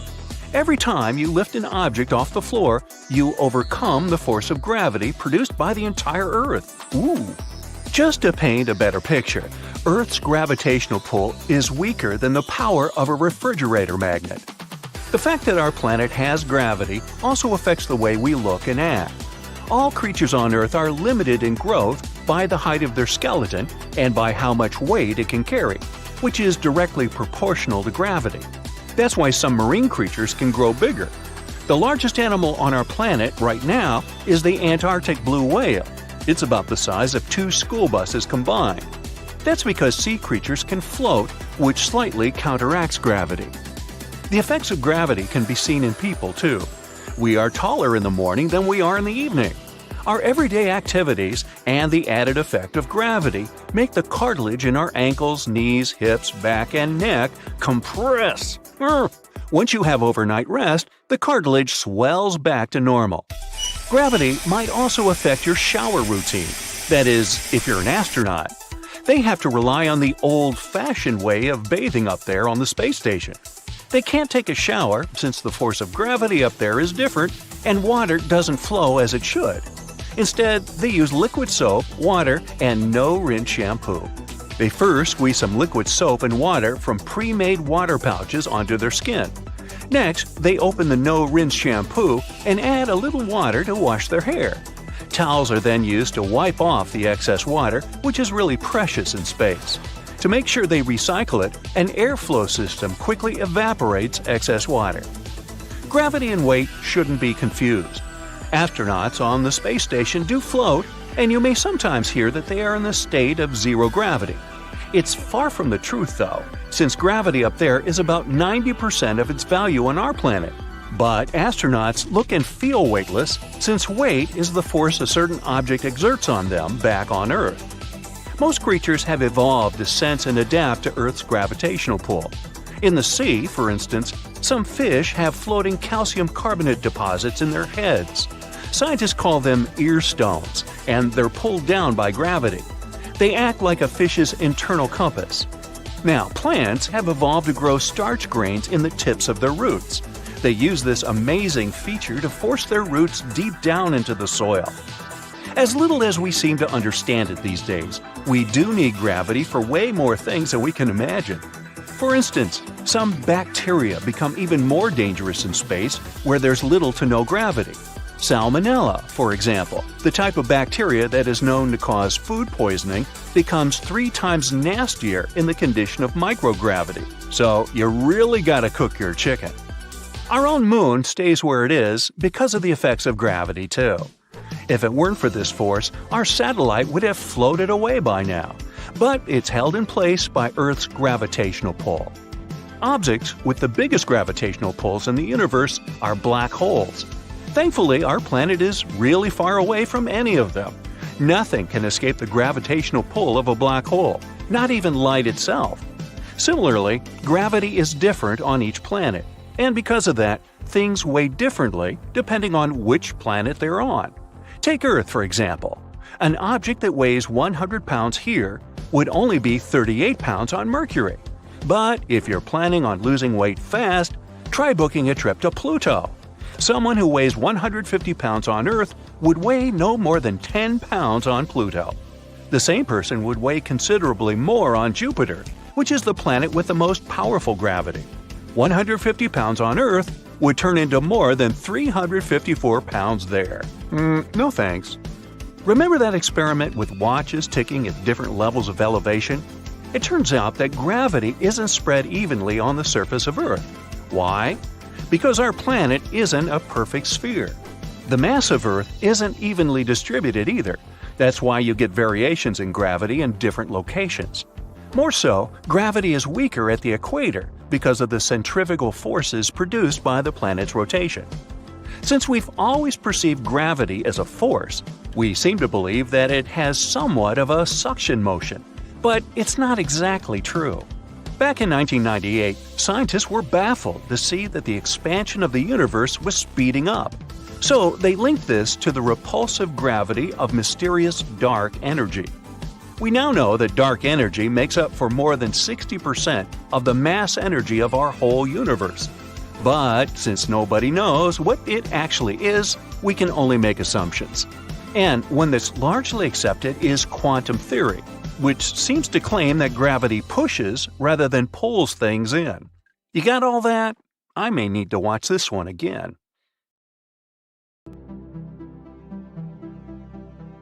Back in 2018, the biggest active underwater eruption ever happened, at least the one that we could officially record.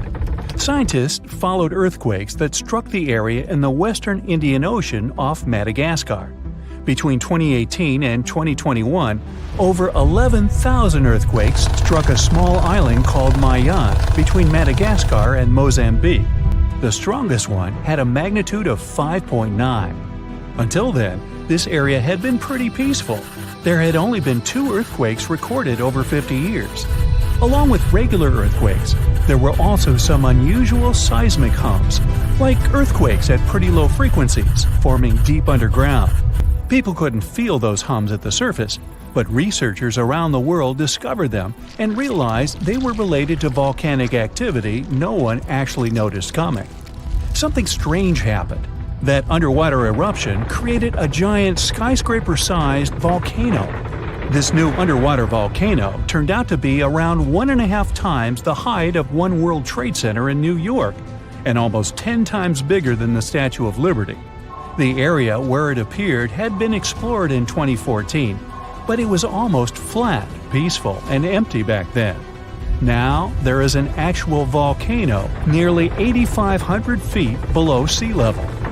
The volcano gets its magma from a super profound reservoir located nearly 34 miles underground. It's the deepest reservoir of volcanic magma that we know about.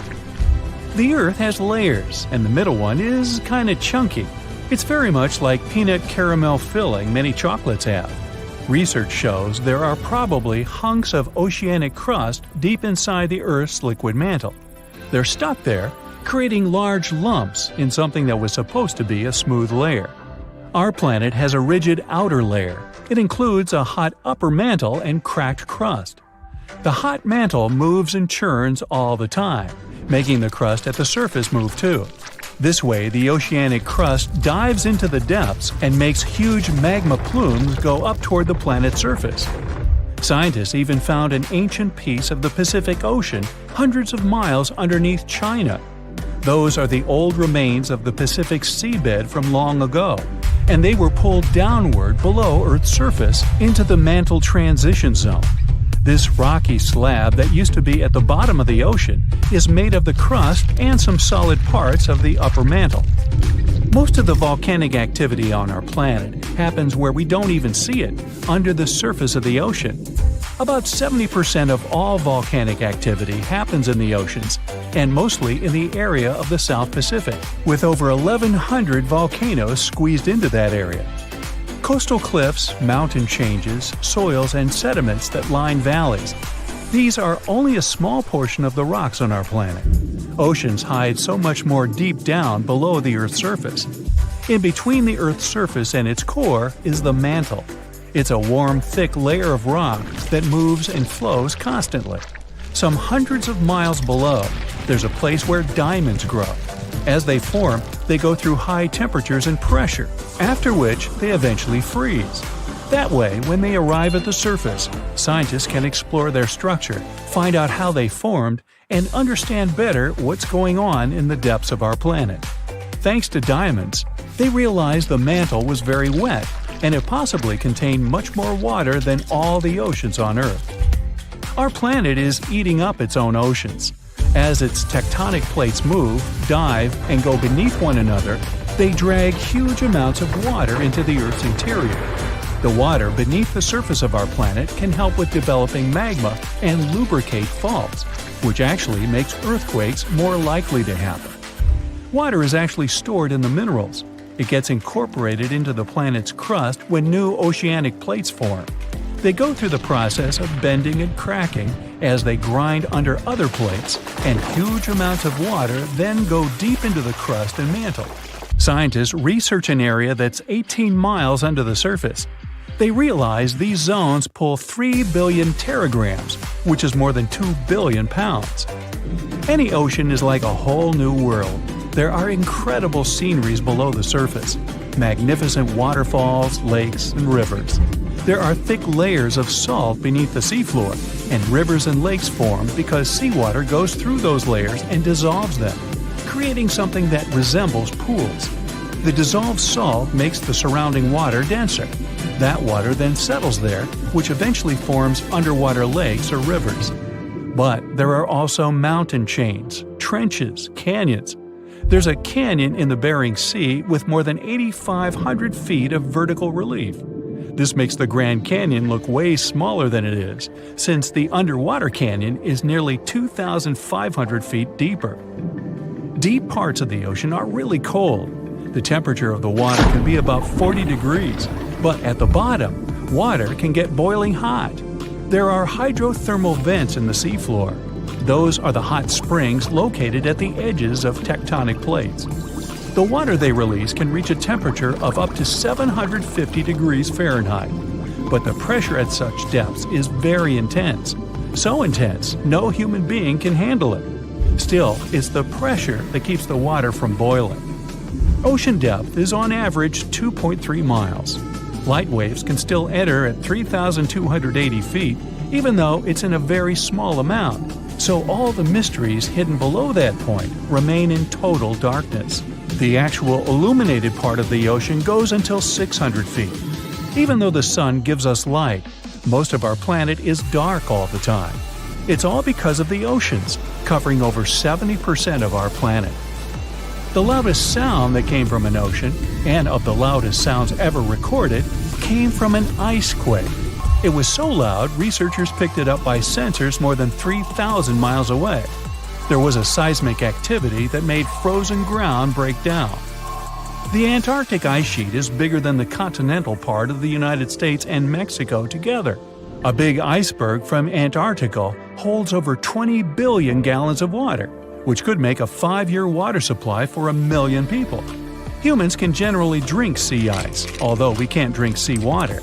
As time goes by and the ice ages, the brine trapped between ice crystals drains out. That way, ice becomes fresh enough to consume it. If all the ice sheets and glaciers we have on the Earth melted at the same time, the sea level would rise another 260 feet, which is just a little shorter than the Statue of Liberty, the height of a 26-story building. Clams live long enough to tell us more about oceans past. Ancient mollusks can live for more than 500 years. To learn more about a tree, you can use its rings to see how old it is. To learn how old a mollusk is, you can examine its rings within the shell and tell. This is also how scientists get information about the ocean, climate, and whatsoever. Clams can help take a look at what happened about 1,000 years ago. The Earth doesn't have 4 but 5 oceans now. The new one, called the Southern Ocean, was officially recognized only a few months ago. It borders the Atlantic, Pacific, and Indian Oceans, so scientists couldn't agree if it's really a new ocean or just part of the colder regions of these 3. We don't only divide oceans on maps. Each has different conditions for unique marine species. For example, the Southern Ocean has leopard seals, orcas, minke whales, emperor penguins, and other animals that live in cold, icy seas. It's also home to krill, small creatures that look like shrimp and are food for many bigger animals that live there. Life on our planet started about 3.5 billion years ago. I wasn't around then. It's still a mystery how and when exactly, but some theories say life could have first emerged in the depths of the ocean. A few years ago, scientists found microscopic tubes and filaments within rocks formed about 4 billion years ago. These rocks are fragments of ancient oceanic crust. Also, these tiny tubes and filaments are similar to microbes that can still be found on hydrothermal vents in deep parts of the ocean. The idea is these living cells found conditions to stay alive in tiny rocky pores inside the chimneys of those vents, and started the amazing adventure of the evolution of life on our planet. The ground shakes beneath you. The pictures rattle on the walls. You hear a rumble off in the distance. Then, boom, a deafening explosion.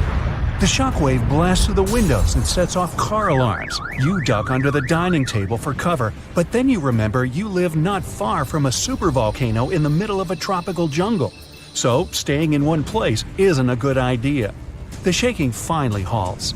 You take this chance to peek outside and see a giant cloud of smoke covering the sky. It's lunchtime, but you wouldn't know it. The sun is completely veiled and darkness falls.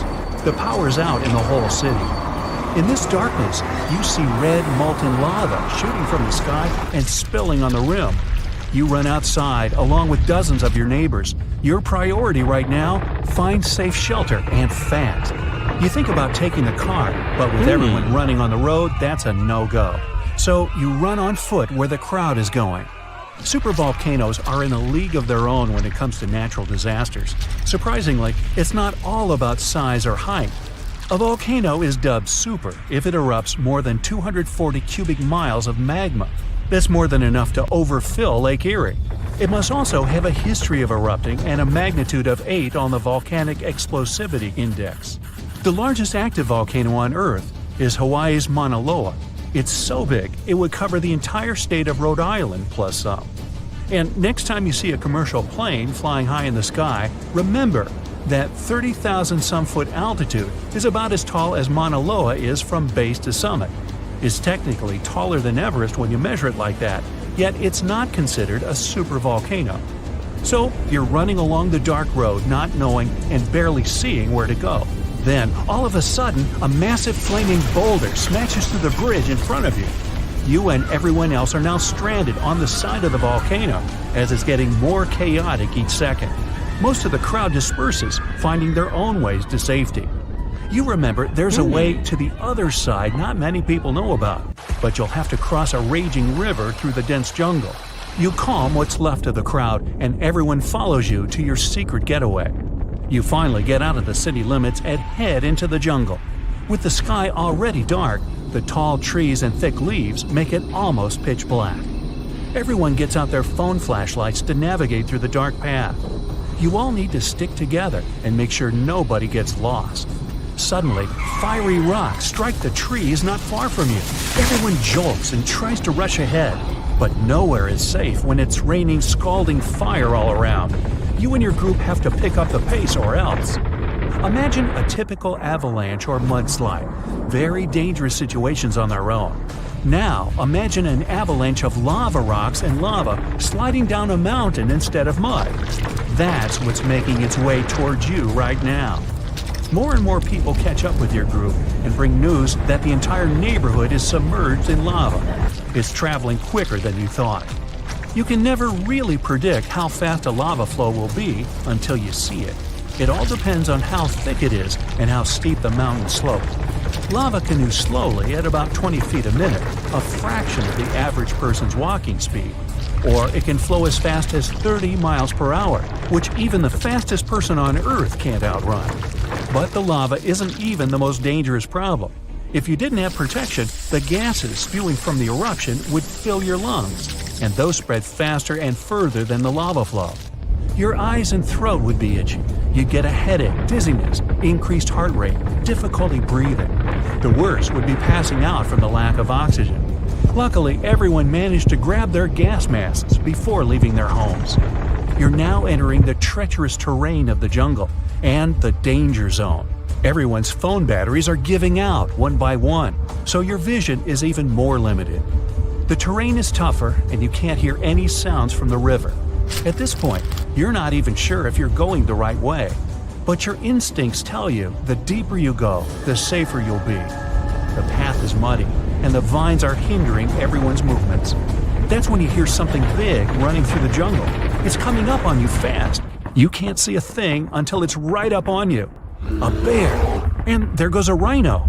Wild cats, domestic cats, dogs, different creatures of all sizes and species. They all come running through the jungle right past you. You and your fellow humans aren't the only ones fleeing from the eruption. The rumbling is still going on. Before you know it, a shower of fire rocks strikes right behind you and ignites parts of the jungle. There's no going back. Everyone picks up and runs for it. You hear thunder in the distance. A flash of lightning lights up the dark sky. You think, finally, some rain to wash away this fiery nightmare.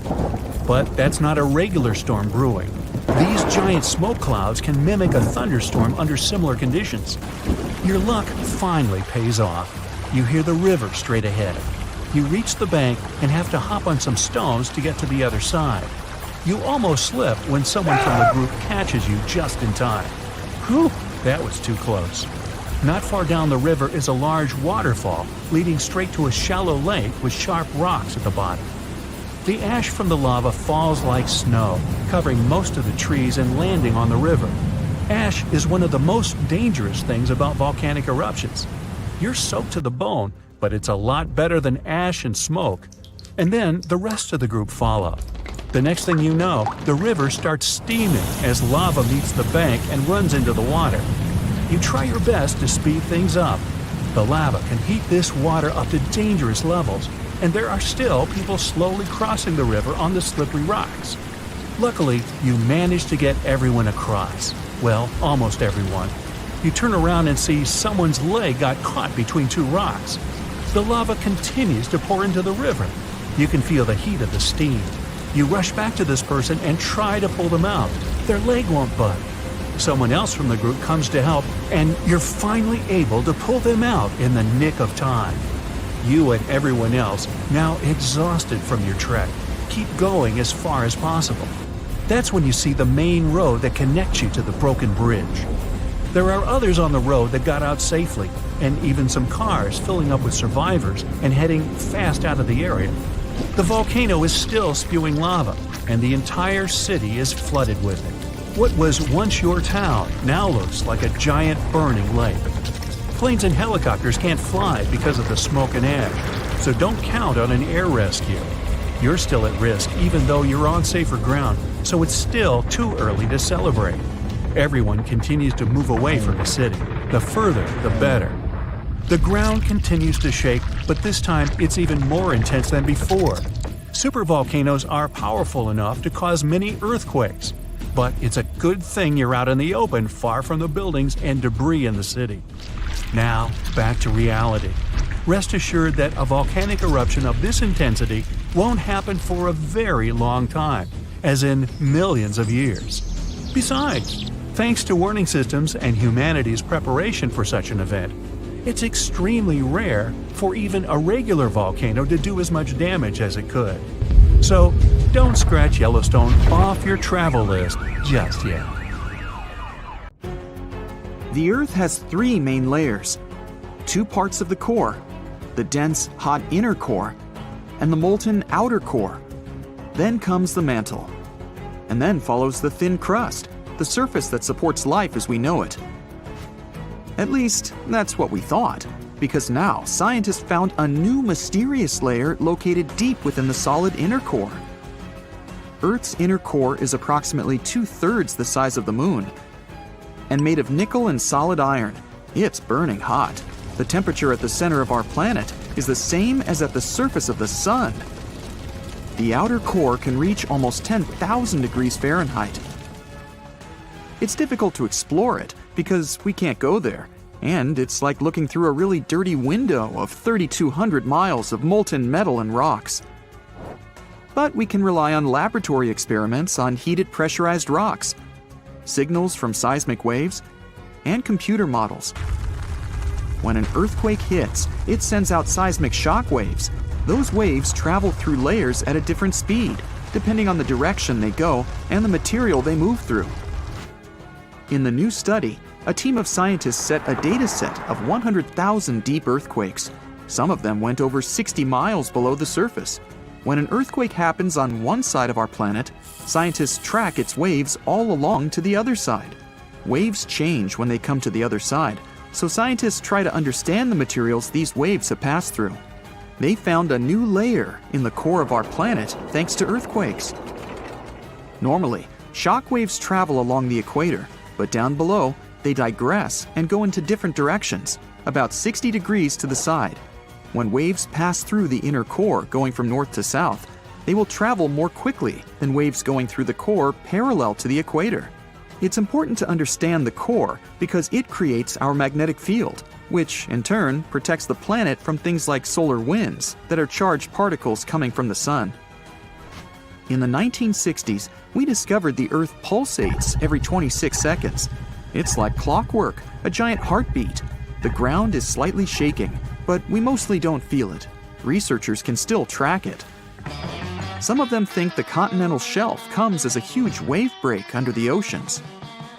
For example, the highest part of the North American continent falls off into a deep abyssal plain. One theory says waves hit this spot, producing regular pulses. It's like having all kinds of drums. You hit them with your hands and accidentally slam that one spot that produces the right harmonic bang to rattle our entire planet. If this theory is true, we're lucky there are no more spots like this that can shake the Earth. Other scientists believe the pulsation happens because there's a volcano near the critical spot. the island of Sao Tome in the Bight of Bani. You're walking, running, and jumping, but when you stop, it always feels like you're standing still. In reality, you're moving even when you're perfectly still because our planet is always on the move. Depending on where you're at, you could be spinning through the universe at more than 1,000 miles per hour. If you're on the equator, you'll move the fastest. Let's say you have a basketball spinning on your finger.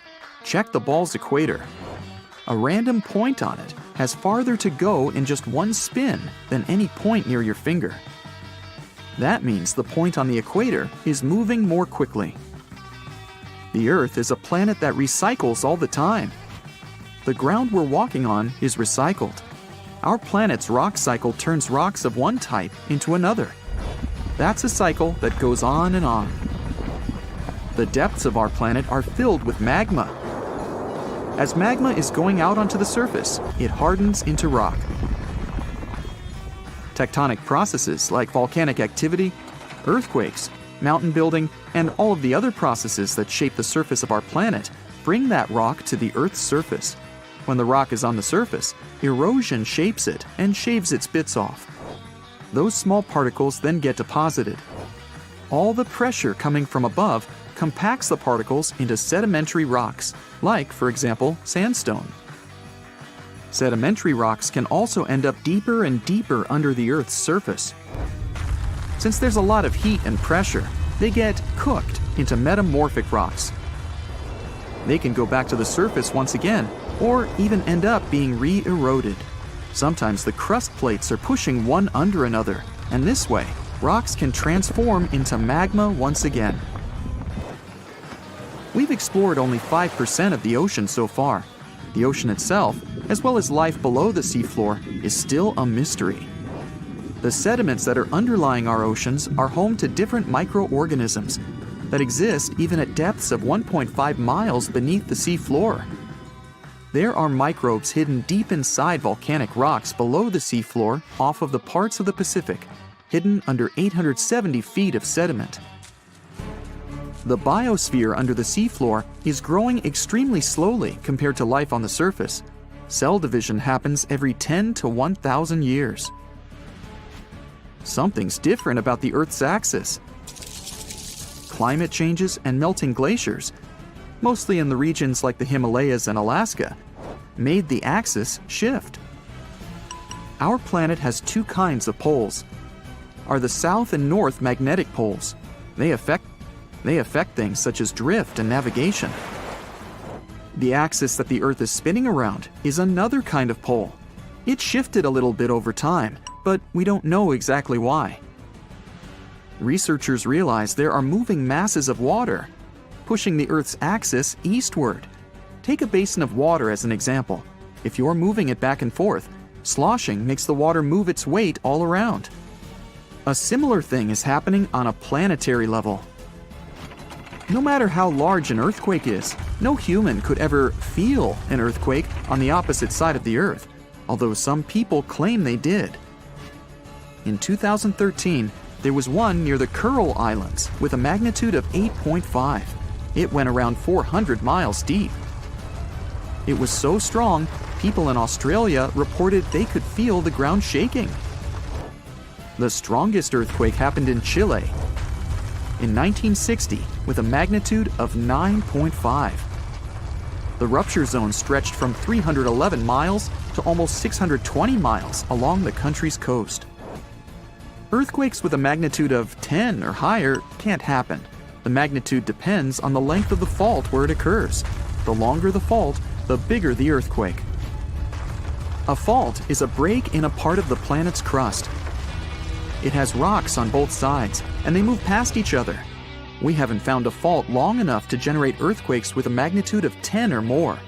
If it happened, it would extend around most of our planet. An earthquake with a magnitude of 12 would require a fault larger than our planet. One side of our planet is getting colder than the other. The Earth has a system that keeps it warm from the inside, a red-hot liquid interior deep below the surface. It spins and, at the same time, generates a magnetic field and gravity. That way, the Earth's core holds the atmosphere closer to the planet's surface. The Earth also absorbs heat from the Sun, mostly on the surface. The heat doesn't spread equally on all parts of the Earth. One side of the planet, the Pacific Hemisphere, is losing heat more quickly than another, the African Hemisphere. This happens because land traps more heat than the surface under the ocean. The seafloor is way thinner than the landmass. Also, the temperature caused by the heat coming from inside the Earth is getting lower because of huge amounts of cold water above it. Clouds are not just like some fluffy distant pieces of cotton. They weigh more than 1 million pounds and help regulate our planet's temperature. If you take all the water droplets in clouds and bring them to the surface, you could cover the planet with a liquid layer as thin as a human hair. It doesn't seem like a lot, but this water is crucially important for climate. We'd have warmer temperatures if it weren't for the clouds. Quaijan Volcano in Indonesia is not your ordinary lava-belching mountain. Instead of producing black smoke and red lava, as most volcanoes do, this eccentric guy lets out a blue flame and electric blue lava. This phenomenon occurs because the volcano contains some of the highest levels of sulfur in the world, and when the sulfuric gases interact with scorching air and get lit by the molten lava, they start to turn blue. Unfortunately, you can see this mesmerizing sight only at night, but you can smell it all day long. By the way, the world's largest acid lake is also located inside this crater. The Dead Sea has a high concentration of salt and minerals compared to other seas, even though it's technically a lake. Swimming is almost impossible, but people go there for the natural chemicals for the body. Floating on the surface is a great way to relax. This ancient body of water got its name because no macroscopic organisms can live there since it's 9.6 times saltier than oceans. Only a few bacteria and fungi can be found enjoying the salt. It's also Earth's lowest elevation on land at 1,400 feet below sea level. An underground crystal cave exists in Mexico, and it looks like some interstellar world. It's roughly 1,000 feet beneath the surface, with each spike measuring up to 35 feet in length and weighing up to 55 tons. These are some of the largest crystals in the world. Luscantire Beach is an endless strand of white sand dunes and azure water. But don't let the tropical vibes fool you. It's located in Scotland. That's why it mostly looks like this during May and June only. In December, the place gets only an average of 1 hour of sunshine per day, making it way more dramatic and monochrome. The Georgia Guidestones is a collection of giant stones in a star pattern. It has inscriptions in 8 languages, including Hindi, Chinese, and Swahili. It also has an astronomical calendar finished in 1980 and was built to last centuries. No one knows who built it or why. All the way over in sunny California is Sequoia National Park, home to the giant forest. It's been around for thousands of years. More than 8,000 of these colossal trees rule the land, including 10 of the largest living plants in the world. The General Sherman sequoia is estimated to be up to 2,700 years old and is recognized as the world's largest known living tree by volume. The famous stone heads of Easter Island have been around for hundreds of years. No one knows exactly why they were built. Some scientists think that local people believe the statues would make the soil more fertile. Soil analysis proved the heads did their job well. It's the best agricultural spot on the island. The chemical composition of the ancient hot springs in Pamukkale, Turkey, makes the water pouring over the edge look magical. They're not only good for cleansing your body, but the mind too. All the way in Saudi Arabia is a rock sliced perfectly in the middle with 2 pieces sitting parallel. What makes Al-Nasla so unique is that it wasn't artificially done, but is a result of nature's work over the years. Now, this glacier may look like someone dropped tons of red paint in the middle of Antarctica, but it's actually the natural color. Blood Falls is a result of extreme salted water mixed with iron oxide, giving out this eerie vibe in the middle of nowhere. In early May 2018, New England observed one of the scariest and most dangerous phenomena ever, a super long-track tornado. The frightening natural phenomenon started not far from Charleston, New Hampshire, and traveled toward the town of Webster in Merrimack County. It took the tornado 33 minutes to cover 36 miles and become the third on the list of the longest track tornadoes in New England. In the Philippines, you can swim in some of the most crystal-clear waters and discover an underwater world below you in the province of Palawan. The municipality of Coron has white sandy beaches with many small boats riding through the many amazing sceneries. Tristan da Cunha is a small volcanic archipelago in the Atlantic, with the only neighboring cities of Buenos Aires, Argentina, and Cape Town, South Africa. It takes 7 days by ship to get to this unique place. If you want to escape from the rest of the world, staying with the 280 locals will make you feel like you're away from everything. During the first week of January 2018, unusually cold weather in the northeast United States froze the Atlantic Ocean in North Falmouth, Massachusetts. What's more, the ocean was frozen so thoroughly that people were walking on the waves. Now, that's obviously something you don't see every day. Red sand is what makes this beach unique and why tourists flock to Tianjin, China. A red-colored plant called a sueda salsa dwells in the saltwater. The whole beach is covered in red, with only the top layer of the sea visible. If there ever was a thing that said, "I defy gravity" out loud, it's the stone of Tabasco in Argentina. The huge 300-ton boulder stands precariously on the edge of a cliff and rocks a little bit from side to side in the wind. People even checked it by putting glass bottles under one of its edges. They exploded with another movement of the rock. Unfortunately today, you can't see this wonder of nature as it was a century ago. In 1912, the boulder suddenly dropped from its perch, which it had occupied for literally hundreds of years. The people of the nearby town of Tandil were so sad about this event that 95 years later, in 2007, they decided to restore the stone. They made a plastic replica of the rock and put it on the same spot and even in the same position. So, even today, coming by Tandil, you can see its famous balancing boulder.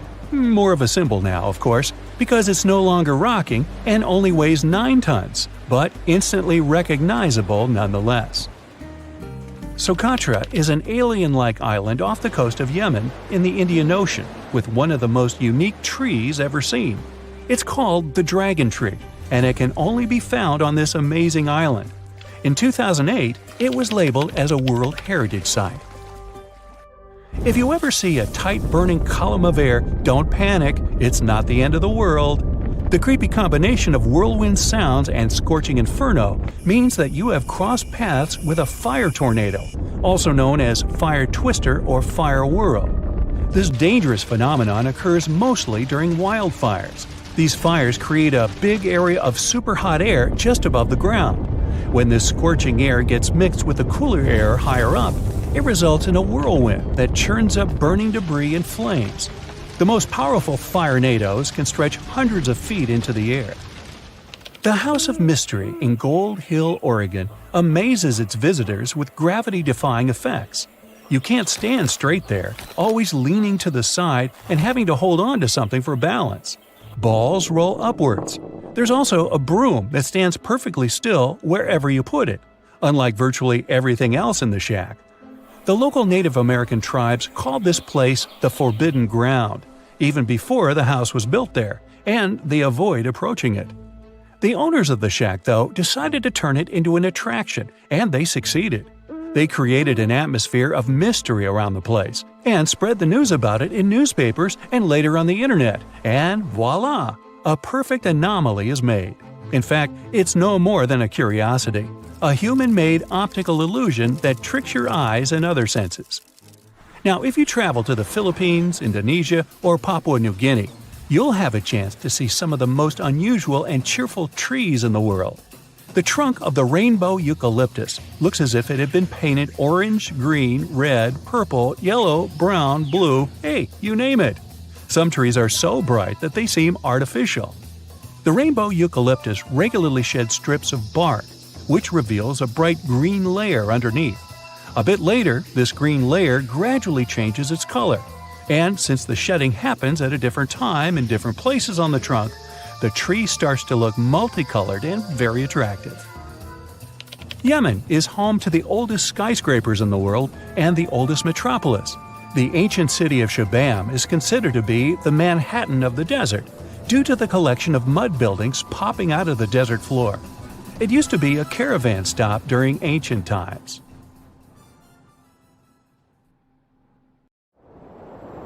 So, you might have heard that Yellowstone National Park is sitting on top of a giant supervolcano. That's the reason why the area can boast powerful geysers and hot springs. But it also means that underneath Yellowstone, there is an enormous magma chamber. In 2015, researchers from the University of Utah found out that this chamber was much bigger than everyone had previously thought. They even found one more reservoir with magma under the top one. Apparently, the more spacious the chambers are, the more magma they contain. Together, the two reservoirs store a glob of magma that could easily fill the Grand Canyon not once, but 11 times. But you know the most worrying thing about the magma chambers? They tend to push against the ground above them. As a result, the land in Yellowstone rises about 1 to 2 inches a year. On top of that, Yellowstone has the status of an active volcano, and its volcanic explosivity index, yes, there is one, is 8 out of 8. Such a high number means that if this volcano erupted, it would be an apocalyptic event. To put it into perspective, the eruption of Pinatubo in the Philippines in 1991, which is considered the most powerful in living memory, was given a mere 6 on the volcanic explosivity index. Ha, loser. Now, let's figure out if there's anything to worry about. In March 2023, the University of Utah seismograph stations recorded 354 earthquakes in the entire region of Yellowstone National Park. Sounds like a lot. But keep in mind that the most impressive event of the month was a mini earthquake of magnitude 3.7. It was part of a swarm of 106 earthquakes that began on March 29th and continued until the end of the month. Yep, earthquakes apparently also come in swarms, so be aware. Experts say that Yellowstone's seismic activity is, well, kind of more active than usual, but it's really nothing serious. A geophysicist working at Yellowstone Volcano Observatory called Michael Pollan claims that the volcano won't erupt anytime soon. For this to happen, there must be enough magma ready to erupt beneath the surface. Whew. There should also be enough pressure to cause this magma to rise. But neither of these conditions exist today. According to the expert, Yellowstone is stable now. At the same time, Pollan and his team are keeping track of all kinds of underground activity, looking for warning signs of possible eruptions. Some of them can be the frequency of earthquakes and ground deformation. Thousands of mini earthquakes, coupled with extreme changes in the surface of the ground in that area, can be alarming. The team also monitors the temperature of the park's thermal features. That's another noteworthy sign of a potential disaster. Park-wide changes in geyser activity, as well as gas and thermal emissions. So, despite the media claims that Yellowstone is due to erupt soon because the last eruption happened 70,000 years ago, that's not how volcanoes work. Experts say that it's one of the most popular misconceptions about volcanoes. They don't follow timelines. If a supereruption did happen, though, the most worrying thing for us would not be the lava flows, and not an earthquake that would most likely accompany the natural disaster. No, the worst consequence of such a supereruption would be ash and ashfall. Let's have a look at what it was like when the Yellowstone volcano erupted many years ago. There have been at least 3 supereruptions in the history of the volcano. The most powerful of them was 2,500 times more devastating than the terrifying eruption of Mount St. Helens in Washington state in 1980. As for the most recent supereruption, it was dubbed the Lava Creek eruption. It formed the Yellowstone caldera after spewing out an insane amount of dust, volcanic ash, and rock into the air. Recently, scientists have also learned about 2 other previously unknown supereruptions that happened around 9 and 8.7 million years ago. The younger of the two is now considered to be the largest recorded event of the whole Snake River Yellowstone volcanic province. Anyway, let's have a look at what was going on all those millions of years ago. Because I wasn't around then, so we're all assuming this stuff based on evidence. The first signs of the disaster appeared long before the catastrophe broke out. For thousands of years, the heat had been welling up from within the planet's insides. It had been melting rock beneath the planet's crust and leaving behind huge chambers. They were filled with a pressurized mixture of semi-solid rock, magma, water vapor, and different gases, including carbon dioxide. All this scorching underground soup was expanding since more and more magma arrived with time. The land over the volcanic system was rising upward almost unnoticeably. A year before the supereruption, Yellowstone gave a warning, a burp maybe, but that long ago there was no one who could interpret these signals. Plus, those alarming processes were mostly going on underground. For example, decompression releases gas bubbles. While bursting, such bubbles can often power particular kinds of eruptions. Months before the eruption, small-scale earthquakes became more frequent and more intense. The ground in many spots all over the supervolcano got hotter than it used to be. Surface lakes and groundwater also became warmer. If people had been around at that time, they would have noticed unusual steam fogging in that area. Not long before the eruption started, the growing pressure pushed the ground over the magma chamber up. This created a dome-shaped uplift. Narrow cracks started to open along the edges of this dome. Imagine opening a bottle of soda after you've shaken it. Something like that was happening near the volcano. Think Mentos and Diet Coke. The pressure was released through the fractures when gases were bursting out from under the surface. So right before the disaster, the ground around the Yellowstone volcano lifted. Geothermal pools and geysers heated up to boiling temperatures and got more acidic than usual. The magma started to rise toward the surface. At one point, the rock roof of the magma chamber couldn't resist anymore and the eruption kicked off. Small but constant tremors began to move the ground days before the catastrophe. But the real shaking didn't start until several minutes before the eruption. With a deafening roar, a massive column of lava and ash hurled up into the air. Within several minutes, a pyroclastic flow rushed across the area at a hurricane-force speed.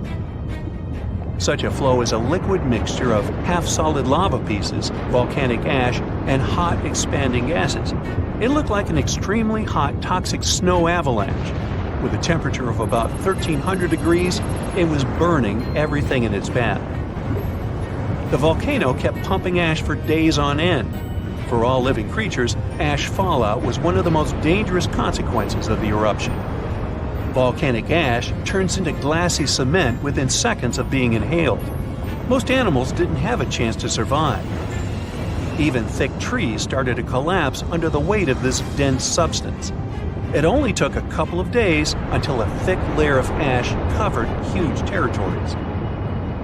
After the ash got into the stratosphere, the temperatures all over the world started to drop. The eruption was rich in sulfur, which is an effective sun blocker.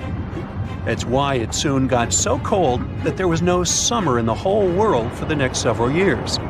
Animals couldn't find food and clean water. This natural disaster, called the Gray's Landing supereruption, was colossal. That's how researchers described it in their recent studies. It affected a huge territory. The streams of lava enameled an area as large as New Jersey in scorching hot volcanic glass. It instantly sterilized the land surface, wiping out all the plant life that had been thriving there before. Now, if such an eruption were to happen these days, it would cover Colorado, Utah, and Wyoming with almost 3 feet of toxic volcanic ash. Many regions would be plunged into darkness. Even the coast, where most Americans live, would experience problems with the spread of the ash cloud. It would destroy crops and contaminate pastures, ruin power lines and electrical transformers. Well, so I'm sure you'll agree with me, it's a good thing that such a disaster isn't expected to occur anytime soon.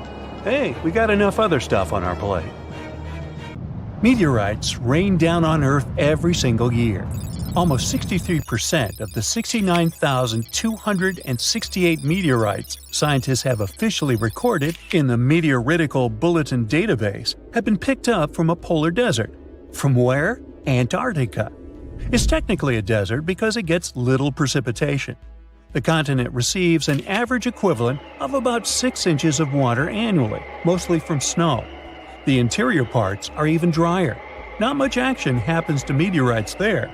Deserts are like safe storage closets for them, and it's easier to spot meteorites there.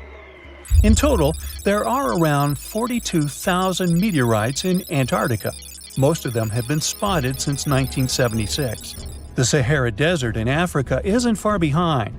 Nomads and treasure hunters have discovered over 14,000 meteorites there, especially since 1995. Then there's the Arabian Peninsula, mainly Oman, where they've unearthed about 4,200 meteorites.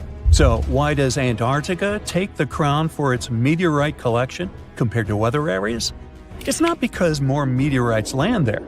Statistically, they can land anywhere. Antarctica wins because it's great at showing off these space rocks. The icy environment keeps them in mint condition. The contrast between the ice and space rocks makes spotting meteorites easy. Plus, there are spots called meteorite stranding zones, where the geology, ice flow, and climate team up to gather meteorites. Here's the sci-fi part. Satellites help researchers find meteorites. They use these space gadgets to spot the best places to search. Some of these meteorites are ancient, like 1 million years old. Now, when you think about how many meteorites there are, it's a bit like a pie chart. If you measure their weight instead of just counting them, things get interesting. Antarctica's slice of the pie gets smaller. On average, an Antarctic meteorite weighs about 2 ounces, like a small bar of chocolate. Ooh, chocolate. But in the Sahara, they've got all sizes, so the average is about 1 pound. Now, let's talk about meteorites in action. Only a tiny bit, maybe just 1.8% of all meteorites found have been seen falling. These are called falls. Clever name. Meteorite detectives, or meteoriticists, get all excited when they see that. The other 98% are finds. Someone stumbled upon them without seeing the meteorite take its cosmic leap. So when we only look at the ones that fell from the sky, most are called stony meteorites. These are like regular fellas of the meteorite world, but there's also a special kind called iron meteorites, or just irons. There are also super rare meteorites, called mesositerites, and pelocities, that are like a mix of metal and regular rock stuff. In places where humans live, like North America, people tend to find more iron meteorites than those that fell. That's because iron ones are usually bigger and more eye-catching. Farmers found some of these while they were working in their fields. Oh, surprise!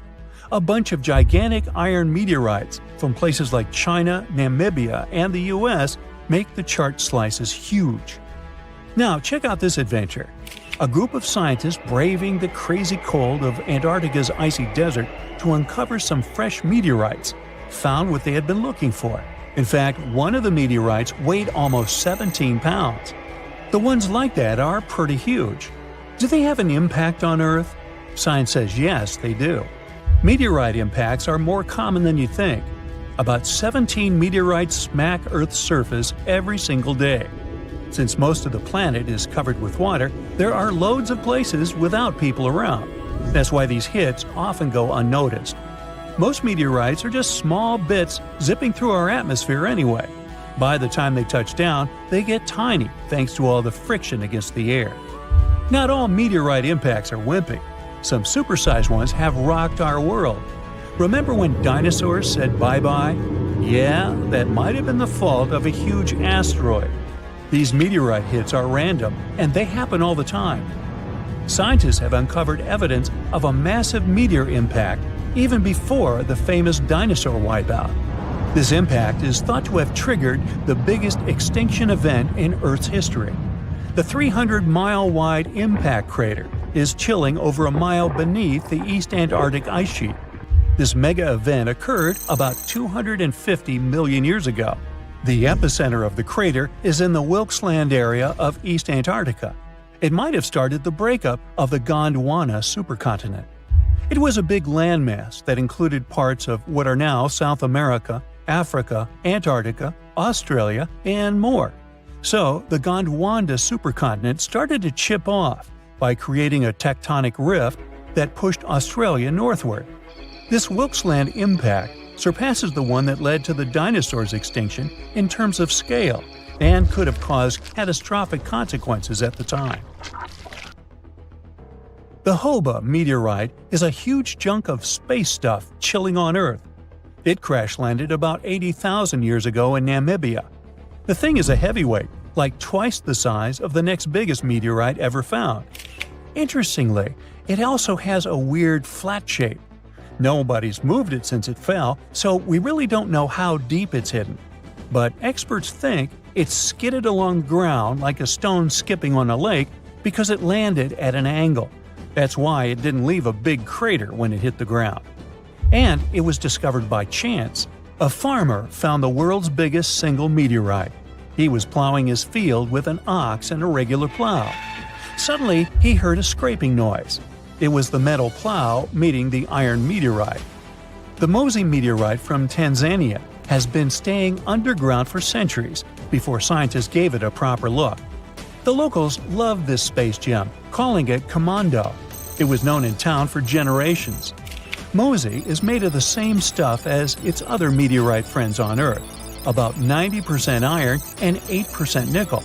It weighs 25 tons. Let's talk about the El Chaco meteorite, part of the Campo del Cielo meteorite crew in Argentina. Imagine an almost 24-square-mile playground for space rocks. El Chaco, weighing 37 tons, decided to show up fashionably late in 1969. So, what if you found a meteorite? How can you tell for sure that it's not just some random rock? These space visitors have a few features that make them stand out from regular rocks. Firstly, meteorites are often heavier than they look because they're packed with heavy metals and dense materials. Secondly, most meteorites have some metallic iron, so magnets usually stick to them.